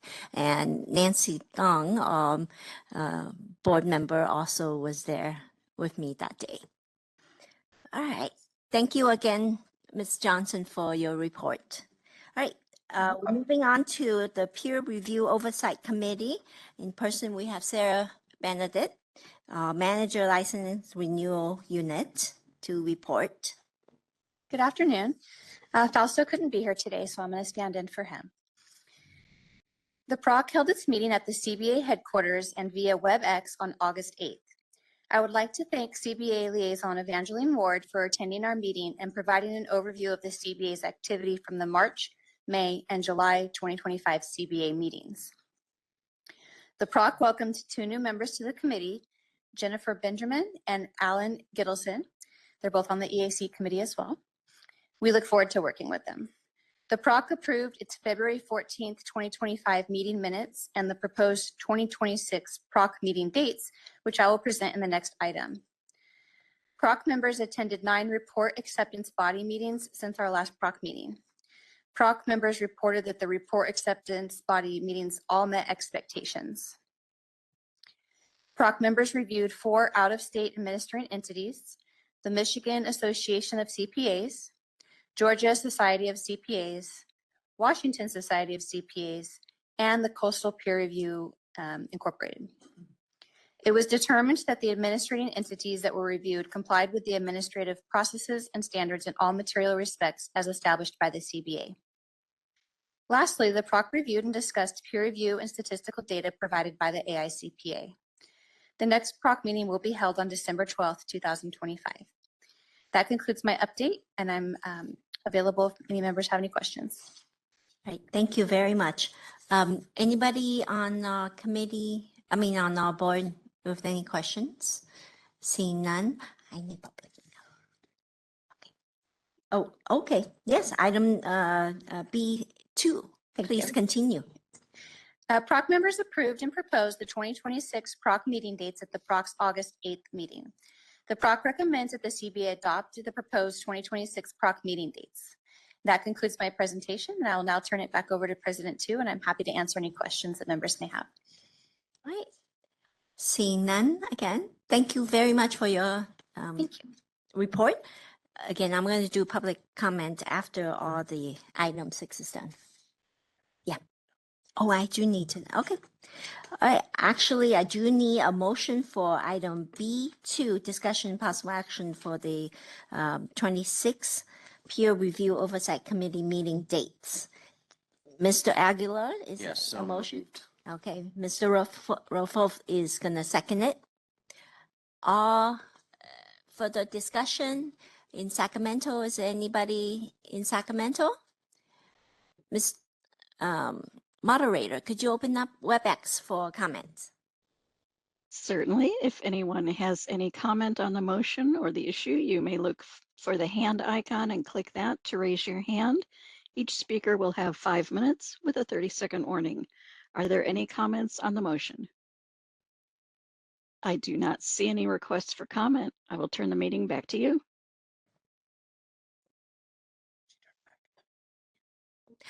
Thank you very much. Thank you very much. I was having a little sidebar here with Ms. Reed. Can you take a vote? Member 2? Yes. Member Thompson? Yes. Member Rosenbaum? Yes. Member Rayful? Yes. Member Lynn? Yes. Member Lotta? Yes. Member Hines? Member Guzman? Yes. Member Dong? Yes. Member Corrigan? Yes. Member Batchelor? Yes. And Member Aguilera? Yes. The motion carries. Thank you, Ms. Reed. All right, we're moving to 6C, Qualification Committee, and we have there he is, Mr. Maloney, CPA Chair of that committee is going to report in person. Good afternoon, President Tu and members of the board. I am Jeff Moline, the chair of the CPA's Qualifications Committee. I'm pleased to be here and provide a report to you on the activities of the QC. Since January 2025, the QC has convened 6 subcommittee meetings to conduct interviews with employers and applicants to review work papers of attest experience. As background, the QC conducts Section 69 reviews when staff believe additional or clarifying information is needed from a California licensee who has signed a certificate of experience, or when a licensee fails to submit a certificate of experience or comply with a request for an explanation of experience. Personal appearances are conducted to ensure that experience obtained outside the U.S. Meets generally accepted auditing standards, or when staff believe additional clarifying information is needed about a certificate of experience signed by an out-of-state licensee. In total, there were 6 Section 69 reviews and 6 personal appearances. 8 applicants were recommended for approval, and 4 were recommended for deferral. The next QC subcommittee meeting will be held on January 28th of 2026. Additionally, Vice Chair Tim Jones and I attended the outreach event at the University of Southern California on November 14th, where we participated in the Meet and Mingle session with the USC students. And we had engaging conversations with students in USC's accounting program, offered insights on the benefits of a career in public accountancy. So that concludes my report at this time. I'll turn it back to President Tu and happy to answer any questions you may have. So. Thank you for that report. Can you help me understand defer? When you say defer, what does that entail? What does that mean to the applicant? So part of that means that we defer back to staff to make those decisions. And sometimes those candidates need to go back and maybe sharpen the pencil or get more experience in specific areas. All that to say that there's a little bit more work to do before we can really recommend them to get a license. Okay, so it's not a no. It's not a no. Yeah. It's a, we need to do more work to meet those minimum requirements. Okay. So. Mr. Manzella? Yeah, and just to piggyback that on that thought, just because it's deferred does not necessarily mean that that they didn't get the license. They can go down the general experience pathway while they supplement their attest experience. And some of them actually have licenses, and they're just trying to move their license to the attest experience. So doesn't necessarily present a roadblock to them obtaining licensure. Great, thank you for that clarification. And Ms. Lata? Yes, thank you for your presentation. I was just curious, how frequently does a scenario like that happen, or what are some things that lead to that? I think that there's probably a multitude of reasons that happens. I think sometimes candidates really do just meet the minimum requirements, which is, 500 hours. And so maybe they got more experience auditing cash or accounts payable and less on the revenue side or drafting financial statements. It kind of just depends on the experience that those individual candidates had when they come to the meeting. And so that's really what we do on the QC committee, is we kind of help staff by filtering out and kind of helping them make a determination, like, should we move forward with this person or make that deferral, like ask them to go back and maybe draft more financial statements or get experience in specific areas. But it's hard to say that, or identify one or two or three things that lead to that. It's just the experience that those particular individuals had. So. Hey, thank you again so much for your service. Absolutely. All right. I'm going to take some public comment for items 6A and C. Anybody from Sacramento? Seeing none, Ms. Moderator, could you open up WebEx for comment? Certainly, if anyone would like to make a comment on the item, you may look for the hand icon and click that to raise your hand. If you're on a mobile device, that hand icon might be behind the three-dot other options, and our call-in users can press *3 to raise their hands. Are there any comments on the issue? I do not see any requests for comment, and I'll turn the meeting back to you. All right, thank you so much. You're welcome. Now we're moving on to item 7 on the agenda is the approval of minutes. First, I'm going to ask for a motion to adopt the minutes of the September 18, 19, 2025 CBA meeting, specifically item 7A. This also will include non-substantive edits that were noted after the material were received. I'll move approval of item 7A as distributed. Thank you, and Ms. Hines will second it. Yes, thank you very much. And public comment on the minutes in Sacramento? Anybody, Ms. Moderator, open up WebEx for the... Certainly. If anyone would like to make a comment, you may look for the hand icon and click that to raise your hand. And each speaker will have 5 minutes with a 30-second warning. Are there any comments on the issue? I do not see any requests for comment. I'll turn the meeting back to you. Thank you. All right, now we're going to be going on to get a motion to accept the committee meetings. Yeah. Oh, sorry. We probably should vote on that motion. Yes, Ms. Reed, please. Member Aguilera? Yes. Member Batchelor? Yes. Member Corrigan? Yes. Member Dong? Yes.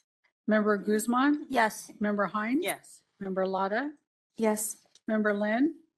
Yes. Member Rayful? Yes. Member Rosenbaum? Yes. Member Thompson? Yes. And Member 2? Yes. The motion carries. Thank you, Ms. Reed. Now I can go to get a motion to accept the committee meeting, specifically agenda item 7B and 7C, which includes the non-substantive edits that are noted after the material were received. Mr. I'll Wilson. move approval of item 7B, the minutes as distributed. All right, excellent. Ms. Dong, would you like to second? Yes. Second. And any question, comments? Clarification, it's B and C. B and C. Did I say something different? For Mr. Rayful. Oh, for Mr. Rayful. Yeah, for your motion. Yes. Okay, sounds good. That's what I said. Yep. Now we're clear. Yeah. As long as the attorney here approved. As long as he's smiling, we're good. Yeah, exactly. Thumbs up is also good. So any comment from Sacramento? Ms. Moderator, could you open up WebEx? This is the moderator. If anyone would like to make a comment on the motion, you may look for the hand icon and click that to raise your hand. Are there any comments? I do not see any requests for comment. I'll turn the meeting back to you. Thank you, Ms. Moderator. You're welcome. All right, we're moving on. Oh, let's vote on that item. Why don't we? Member 2? Yes. Member Thompson? Yes. Member Rosenbaum? Yes. Member Rayful? Yes. Member Lynn? Yes. Member Lotta? Yes. Member Hines? Yes. Member Guzman? Yes. Member Dong? Yes. Member Corrigan? Yes. Member Batchelor? Yes. And Member Aguilera? Yes. Motion passes. All right. Thank you for that, Ms. Reed. All right. We're moving so fast that I'm actually not catching up on my paperwork here. All right, item number 8, the business. A is American Institute of Certified Public Accountants. And of course, the report on meetings of the American Institution of Certified Public Accountant attended by CPA representative. Ms. Corrigan, of course, is our representative. Thank you. And for some reason, my voice is giving out again. Maybe I talked too much at lunchtime. I'm not sure. So we had a virtual meeting on October 1st. And of course, we covered a lot of things that are very common with our own board, looking at CPE requirements. I mean, I think that's a nationwide effort right now. You know, what is each jurisdiction doing and what's the national impact? Private equity issues, we talked about that. Naturally, I shared what California is doing on AB 1175, and that the fact that we were having an AI presentation at that time interested some of the committee members who may very well have attended and listened. So that happened, and then the next area really was pipeline impact. Some of it we heard a little bit earlier from Ms. Gracia, you know, the changes, the increases, the decreases. You know, the AICPA is really watching this closely in addition to exam results. And so as a part of that, some of the jurisdictions are doing interesting things. And I think I told you about this in one of my prior reports. Washington, Oregon, and now possibly Arkansas are establishing, either have or will be establishing scholarship funds. So their excess funding can be used to award scholarships, and their societies will be administering those. And so that's how they're accomplishing it. Arkansas had another interesting approach to it, reimbursing part of the exam fee. So out of their excess fund balance, they're able to do that. And so that's the enticement to really encourage licensees, you know, to keep going forward. So what we were hearing, and we had Mr. Decker from the AICPA, Mike Decker, attend, that generally, and this is what we have to be careful about because we have California, we have the rest of the world, you know, we have different things happening, but exam taking volumes they figure will increase for the rest of 2025. So whatever that means in comparison to the report they've issued, the data they've issued. AICPA is trying hard to identify areas where maybe the exam takers are struggling. And they're encouraging them to take a look at the blueprint that is the map for the exam. Don't rely so much, of course, rely on the review course providers, but not solely on that, to take a look and make it a nice combination because they could be kind of missing the boat there, but it also means the review providers need to be taking a look at that as well and considering the information that they are, you know, presenting to these candidates. So the AICPA has what they're calling a CPA pipeline team. This is to attract students, to retain candidates, and to support educators. They're providing monthly webcasts to students, to to return candidates, and separately to educators to do everything they can to work on this, you know, challenge that we're facing nationwide as far as increasing the pipeline. They are saying, they told us in that meeting that the accounting degree college enrollment, so accounting degree enrollment is increasing, has increased. All firms of all sizes are growing, though there is still kind of a talent gap, they're calling it, as far as the needs that the firms have. That salaries beginning and otherwise are increasing. Now, I don't know what percentages, I don't know what that means monetarily, but obviously that's happening, and obviously even before that, the need for those increases is recognized. So giving recognition to that.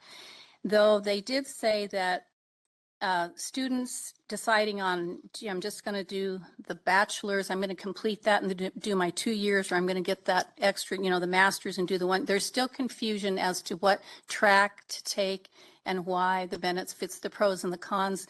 And I think a lot of the outreach events are going to continue to help with that education process, information process to ease that burden. So the AICPA is taking a very active role. We've kind of been hearing. And that concludes my report, and I'm happy to answer whatever questions I can. Thank you. Thanks, Ms. Corrigan. Any questions? And public on Sacramento, anybody have any comment? Oh, Ms. Dong.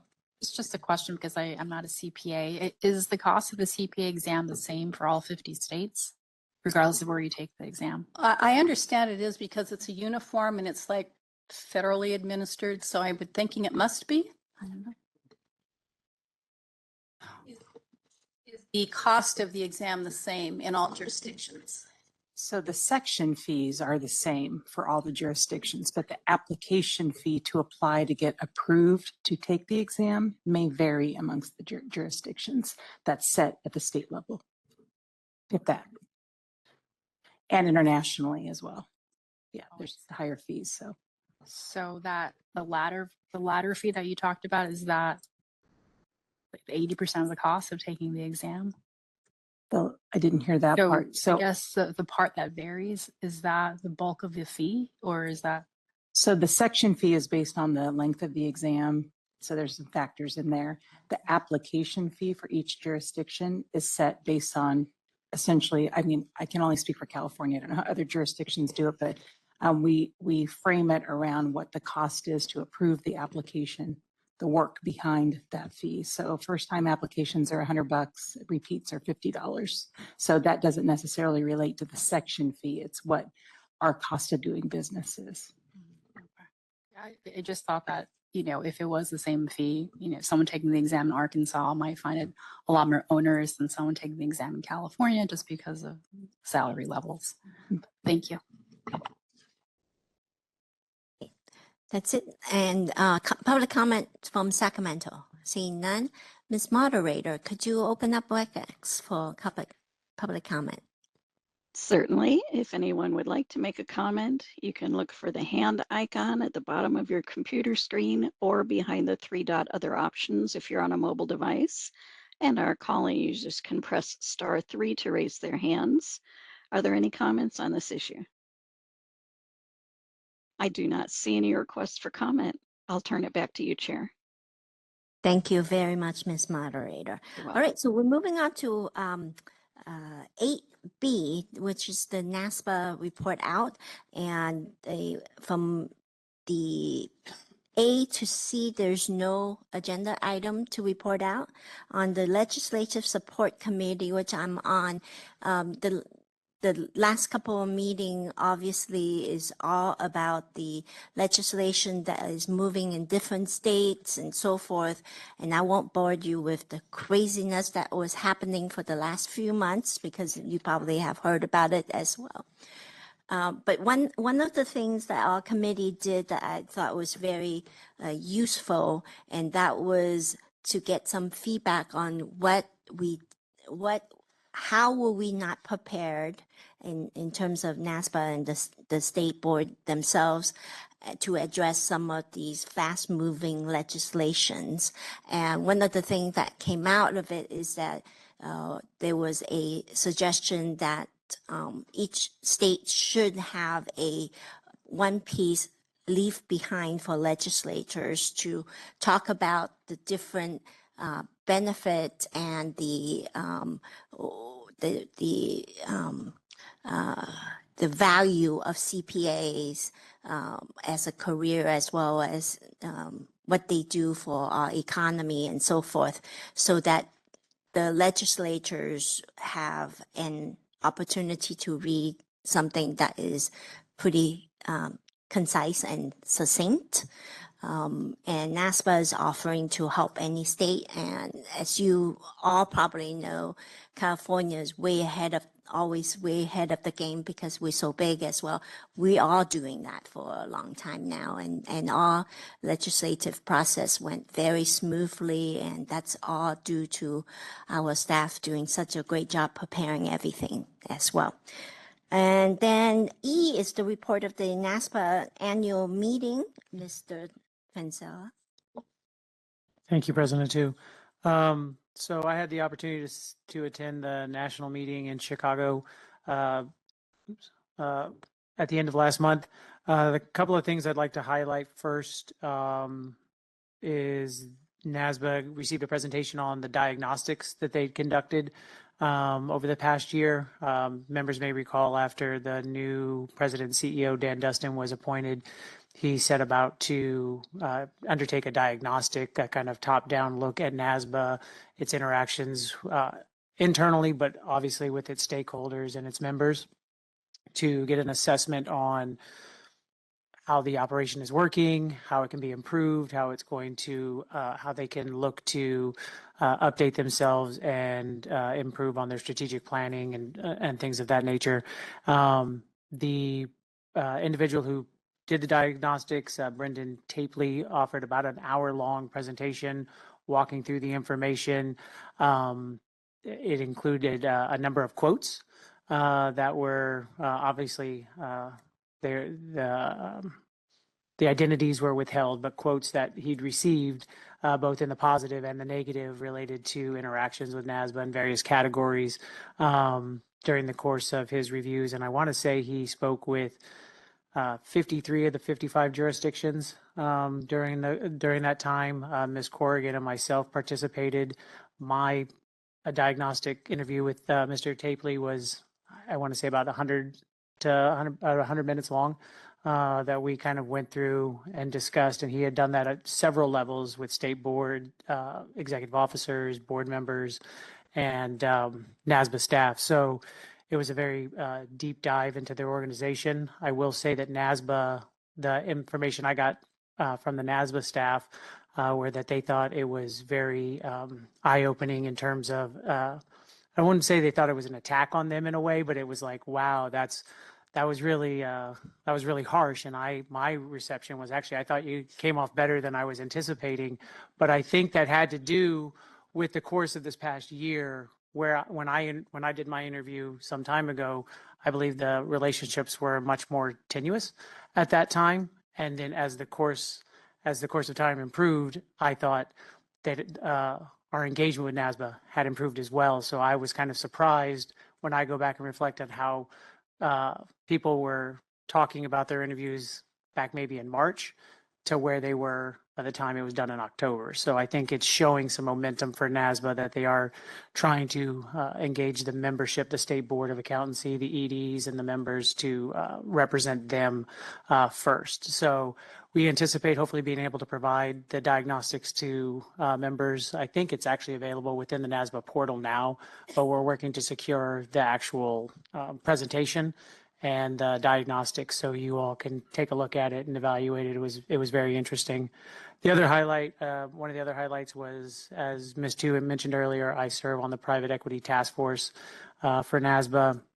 We had a panel discussion with myself and two of the other task force members where we had an opportunity to kind of level set a bit and talk about private equity and APS in the accounting profession, and talk about the recently released white paper that the task force had prepared.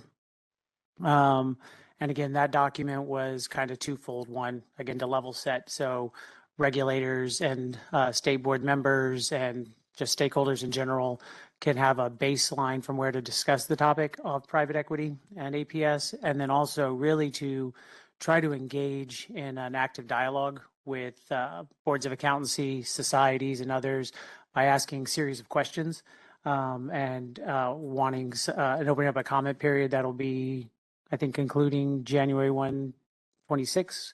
We'll take up that white paper at our next meeting, have an opportunity for this board to answer the questions from the white paper, but it's really trying to fact gather and see where people are on various topics, one of which was highlighted primarily was use of title and how that's being affected by private equity and APS, and what may or may not regulators want to do to address that particular issue. And then the last thing, during the breakout session, especially for the regional breakout, where it's a combination of board staff and board members, actually Ms. Salazar led our Pacific Regional. Our regional director had a conflict, so Ms. Salazar had stepped in and kind of guided the discussions, and we spoke a lot about the use of title. We spoke a lot about the diagnostics, and as Ms. Corrigan had noted, the topic of CE was one that was got a lot of attention during our discussion, especially on the number of hours, a little bit on are people making adjustments to the standards, and what are we hearing about on a national scale related to the hours. So I think that kind of covers a lot of the bigger topics, but I'd be happy to answer any questions members may have. On the legislative committee, they were talking about some state are looking at taking away CE totally. Was there any discussion at the annual meeting? So Florida had a bill last year that got introduced along with some other things related to a deregulation bill. But I believe North Carolina also had one where they just went in and said, we're cutting it by 50%. It wasn't based on anything. It was just 50%. And the question really that came up during the breakout and then just anecdotally during the conference was, what happens if a state went to zero? How would that affect mobility potentially? Because again, mobility doesn't really consider continuing education because it really hasn't been a topic that needed to be discussed as it related to mobility, because everybody was at some form of 40 hours, basically, whether or not it was 40 for 1 year, 80 for 2, or 120 for 3. But I think there was a general consensus of that it would be concerning. And they also started to take like a soft poll on would that affect mobility? And I said in California, we have one of the laws that would allow us to really look at the number of hours and continuing education as a means of does it impact consumer protection and mobility. Other states were kind of not sure, or they don't have that because that's just not how mobility was built. But there has started to be considerable concern of this idea of 0 hours. So. And yeah, exactly. Ms. Lata? Thank you for that report, Mr. Franzella. In regards to the diagnostic feedback quotes that they shared anonymously, did that include internal NASBA perspectives as well? Yeah, they had a whole section, I want to say, within there. I think it was broken down into 4 or 6 areas, and one of them was primarily focused on internal staff. And I think they interviewed, if it wasn't all of them, I think it was all of their upper level management. Anybody else? See none. Thank you again for that report. And now I would like to take comment from the public on item B. Seeing none in Sacramento, Ms. Moderator, could you open up WebEx for comment? Certainly. If anyone would like to make a comment on the report, you may look for the hand icon. And if you are on a call-in user, you may press *3 to raise your hand. Each speaker will have 5 minutes. Are there any comments on this issue? I do not see any requests for comment. I'll turn the meeting back to you, Chair. Thank you. Ms. Moderator, is there any public on WebEx attending? It's hard for me to determine who are staff and who are members of the public. We do have one call-in. Okay, in that case, I'll just continue to. Thank you. Just to check. Thank you. Yep. Item 9, the report on Committee on Professional Conduct. Chair of that committee is going to report out. Thank you, President Tu. This morning's CBC meeting featured 2 agenda items focused on continuing education and Assembly Bill 1175.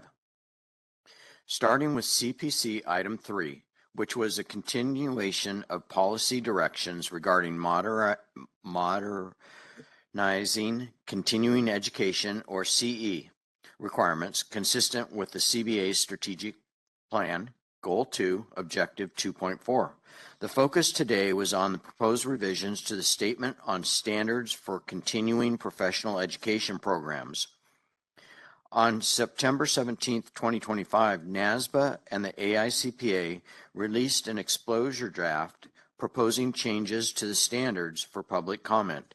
The draft suggests a new framework for CPE programs that is structured around 7 core principles, which are learning objectives, quality of CPE program, participant engagement, CPE program completion verification, CPE program measurement, participant communication, and required documentation.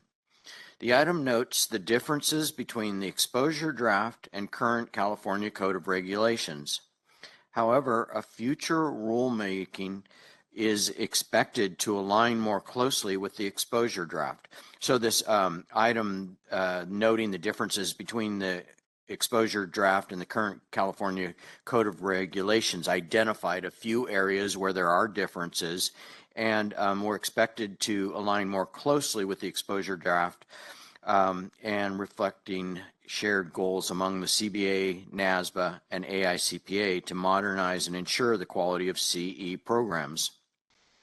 Staff expressed support for the exposure draft and a recommendation to align the NASBA model rules more closely to the exposure draft.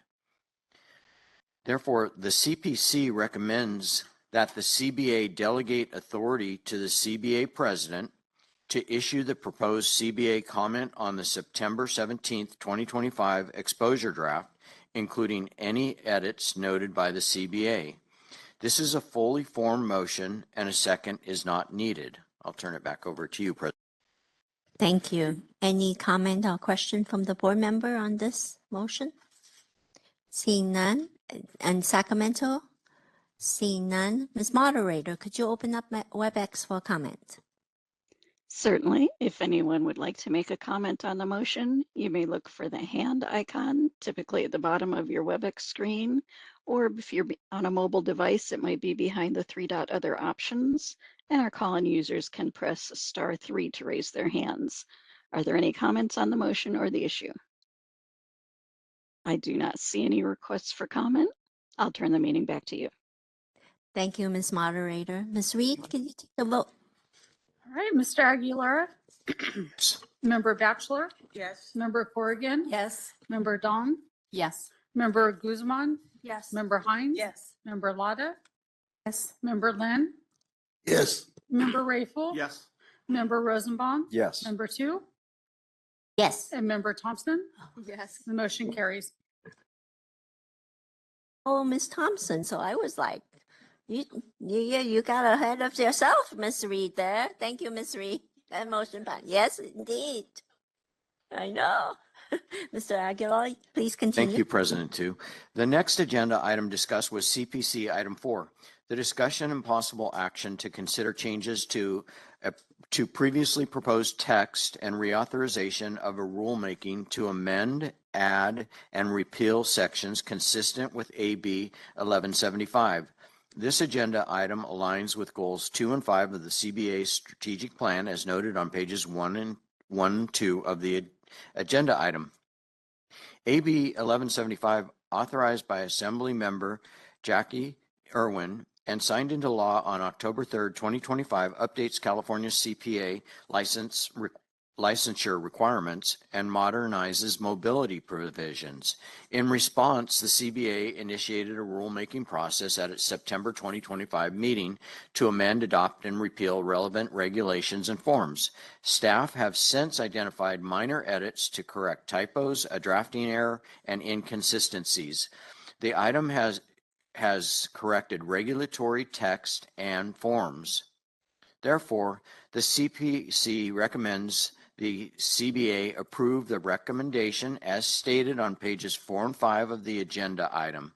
This is a fully formed motion and a second is not needed. That concludes my report. I'll turn it back to President Tu. Thank you, Mr. Aguilar. Any comments from the board member? Seeing none, public in Sacramento? Seeing none, Ms. Moderator, could you open up WebEx for comments? Certainly. If anyone would like to make a comment on the motion, you may look for the hand icon and click that to raise your hand. Each speaker will have 5 minutes with a 30-second warning, and our call-in users can press *3 if they'd like to raise their hand. Any comments on the motion?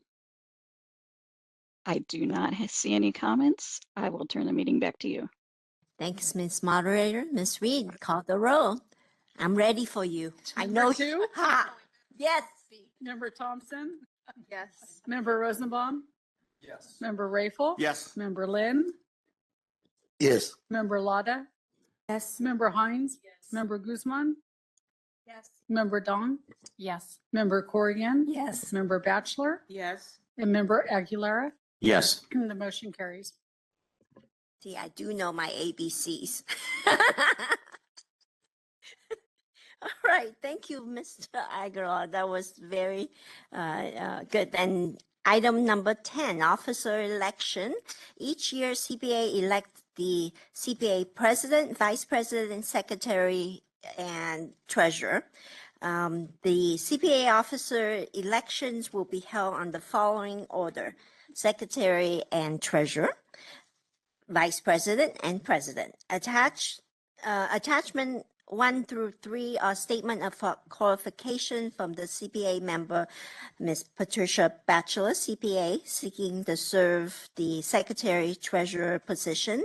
Mr. Doug Aguilar, CPA, seeking to serve the vice president position, and Ms. Christine Lata, CPA, seeking to serve the CPA president. Prior to the leadership position vote, members that have not previously submitted a statement of qualification will have an opportunity to express interest in the position, and all candidates will be given 5 minutes of floor time to describe why they are qualified for the position. Once all candidates are identified for the position, they have provided the opportunity to address the CPA. A vote will be taken for each candidate, starting in alphabetically by the candidate's last name. Hence, we're starting with the treasurer. Well, actually, that doesn't. In my notes, we start with the treasurer, secretary, but alphabetically, Mr. Aguilar should be the one. But it doesn't matter. Oh, for each position. Okay. Thank you for that clarification. The first nominee to receive a majority vote will win the officer position.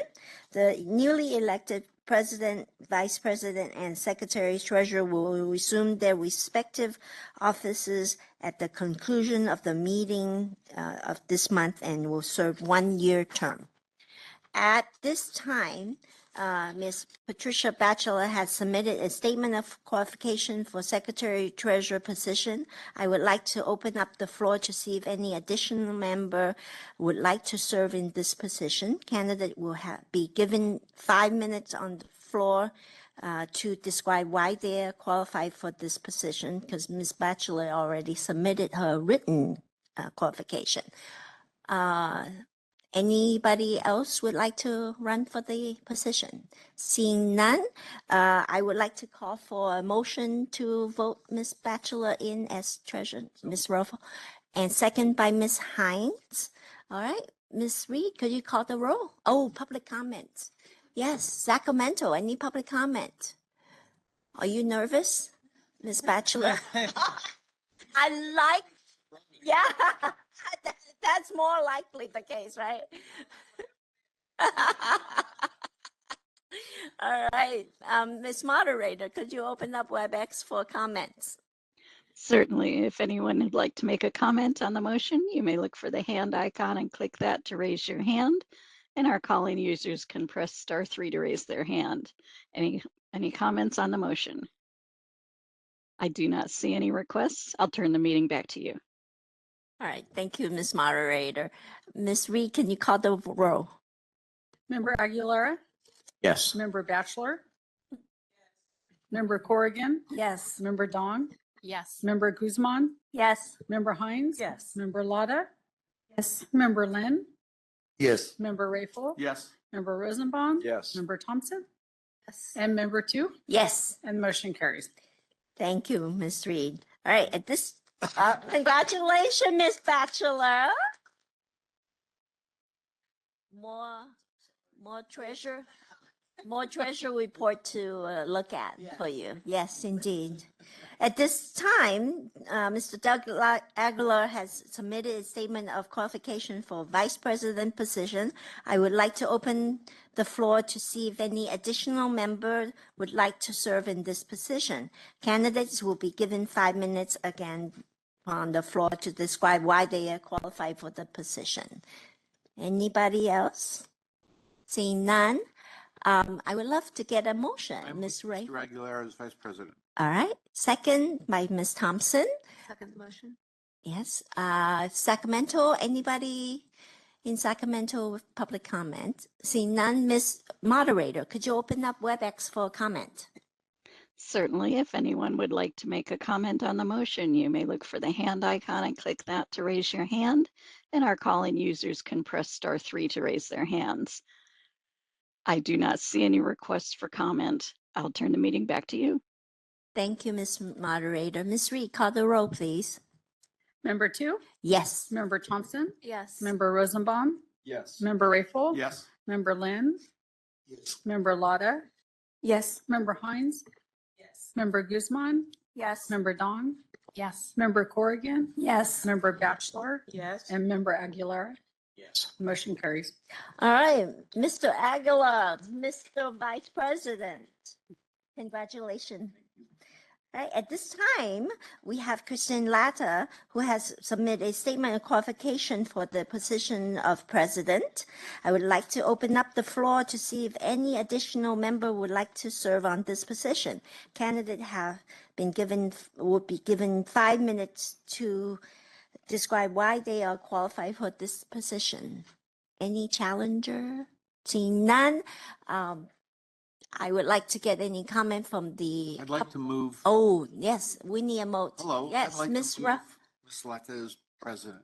Excellent. And Ms. Hine would like to second? All right. So now we have a motion.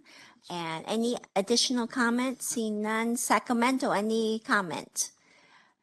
Nope. Ms. Moderator, open up WebEx for comment.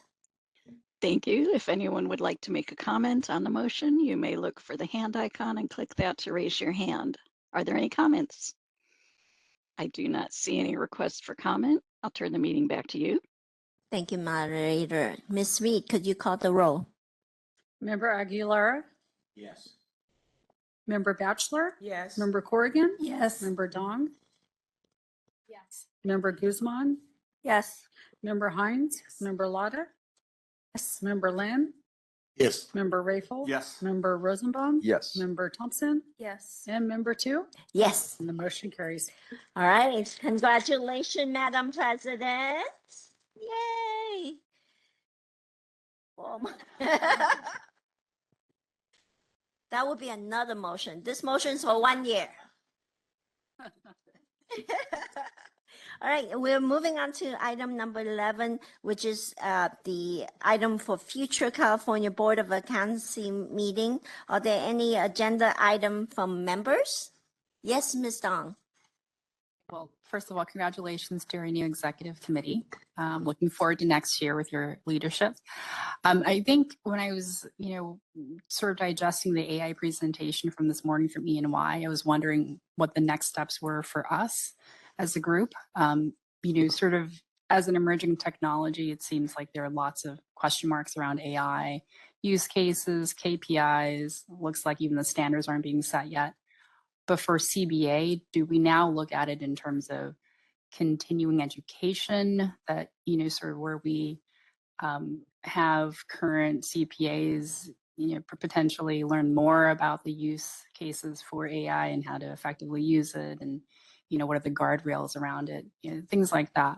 And secondly, is there a possibility of maybe doing a landscape analysis, because it was a good introduction, I think, in terms of those issues, and AI it's hard to get your arms around it because you have generative technology, you have machine learning, it's everything. But is it possible to see sort of who the competitors are in the space, and who, who are the thought leaders in terms of designing this technology, and, and also how, apart from the big four firms, which obviously, they are the leaders in this, but how do small and mid-sized accounting firms use it? Because for the most part, a lot of small businesses and consumers are not going to go to E&Y or PwC, to get their taxes checked out. They're going to be working with a smaller CPA. So how do we think about that in terms of the use of AI for smaller, mid-sized firms?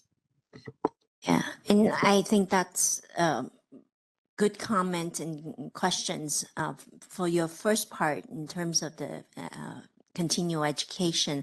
I think we should try to wrap into the committee that's looking into it, and hopefully you guys can take a look at it as well. And then second part of your comment and questions, Ms. Lada, maybe in next year we can continue to bring additional information and the topic matter back to CBA.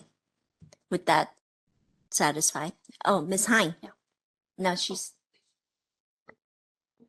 Just, yeah, echoing both of your comments. I think that's really important. And as we're looking at, as the executive team is looking at planned topics for 2026, it's almost like, you know, some element of discussion about AI or looking at AI, you know, making sure that AI is part of, you know, the lens of any of these issues that come up with us in the future. I think that's something to just keep top of mind, you know, so particularly like there's, you know, some suggested topics for 2026 and, where do we see this in the enforcement process and, in, the CE work group, obviously, and, and at that, any discussions around ethics, like, I think we should just make sure that we're incorporating that lens, whenever we're, being presented with a topic, not necessarily a whole, presentation Separate. on it, but, elements of it should, I think, always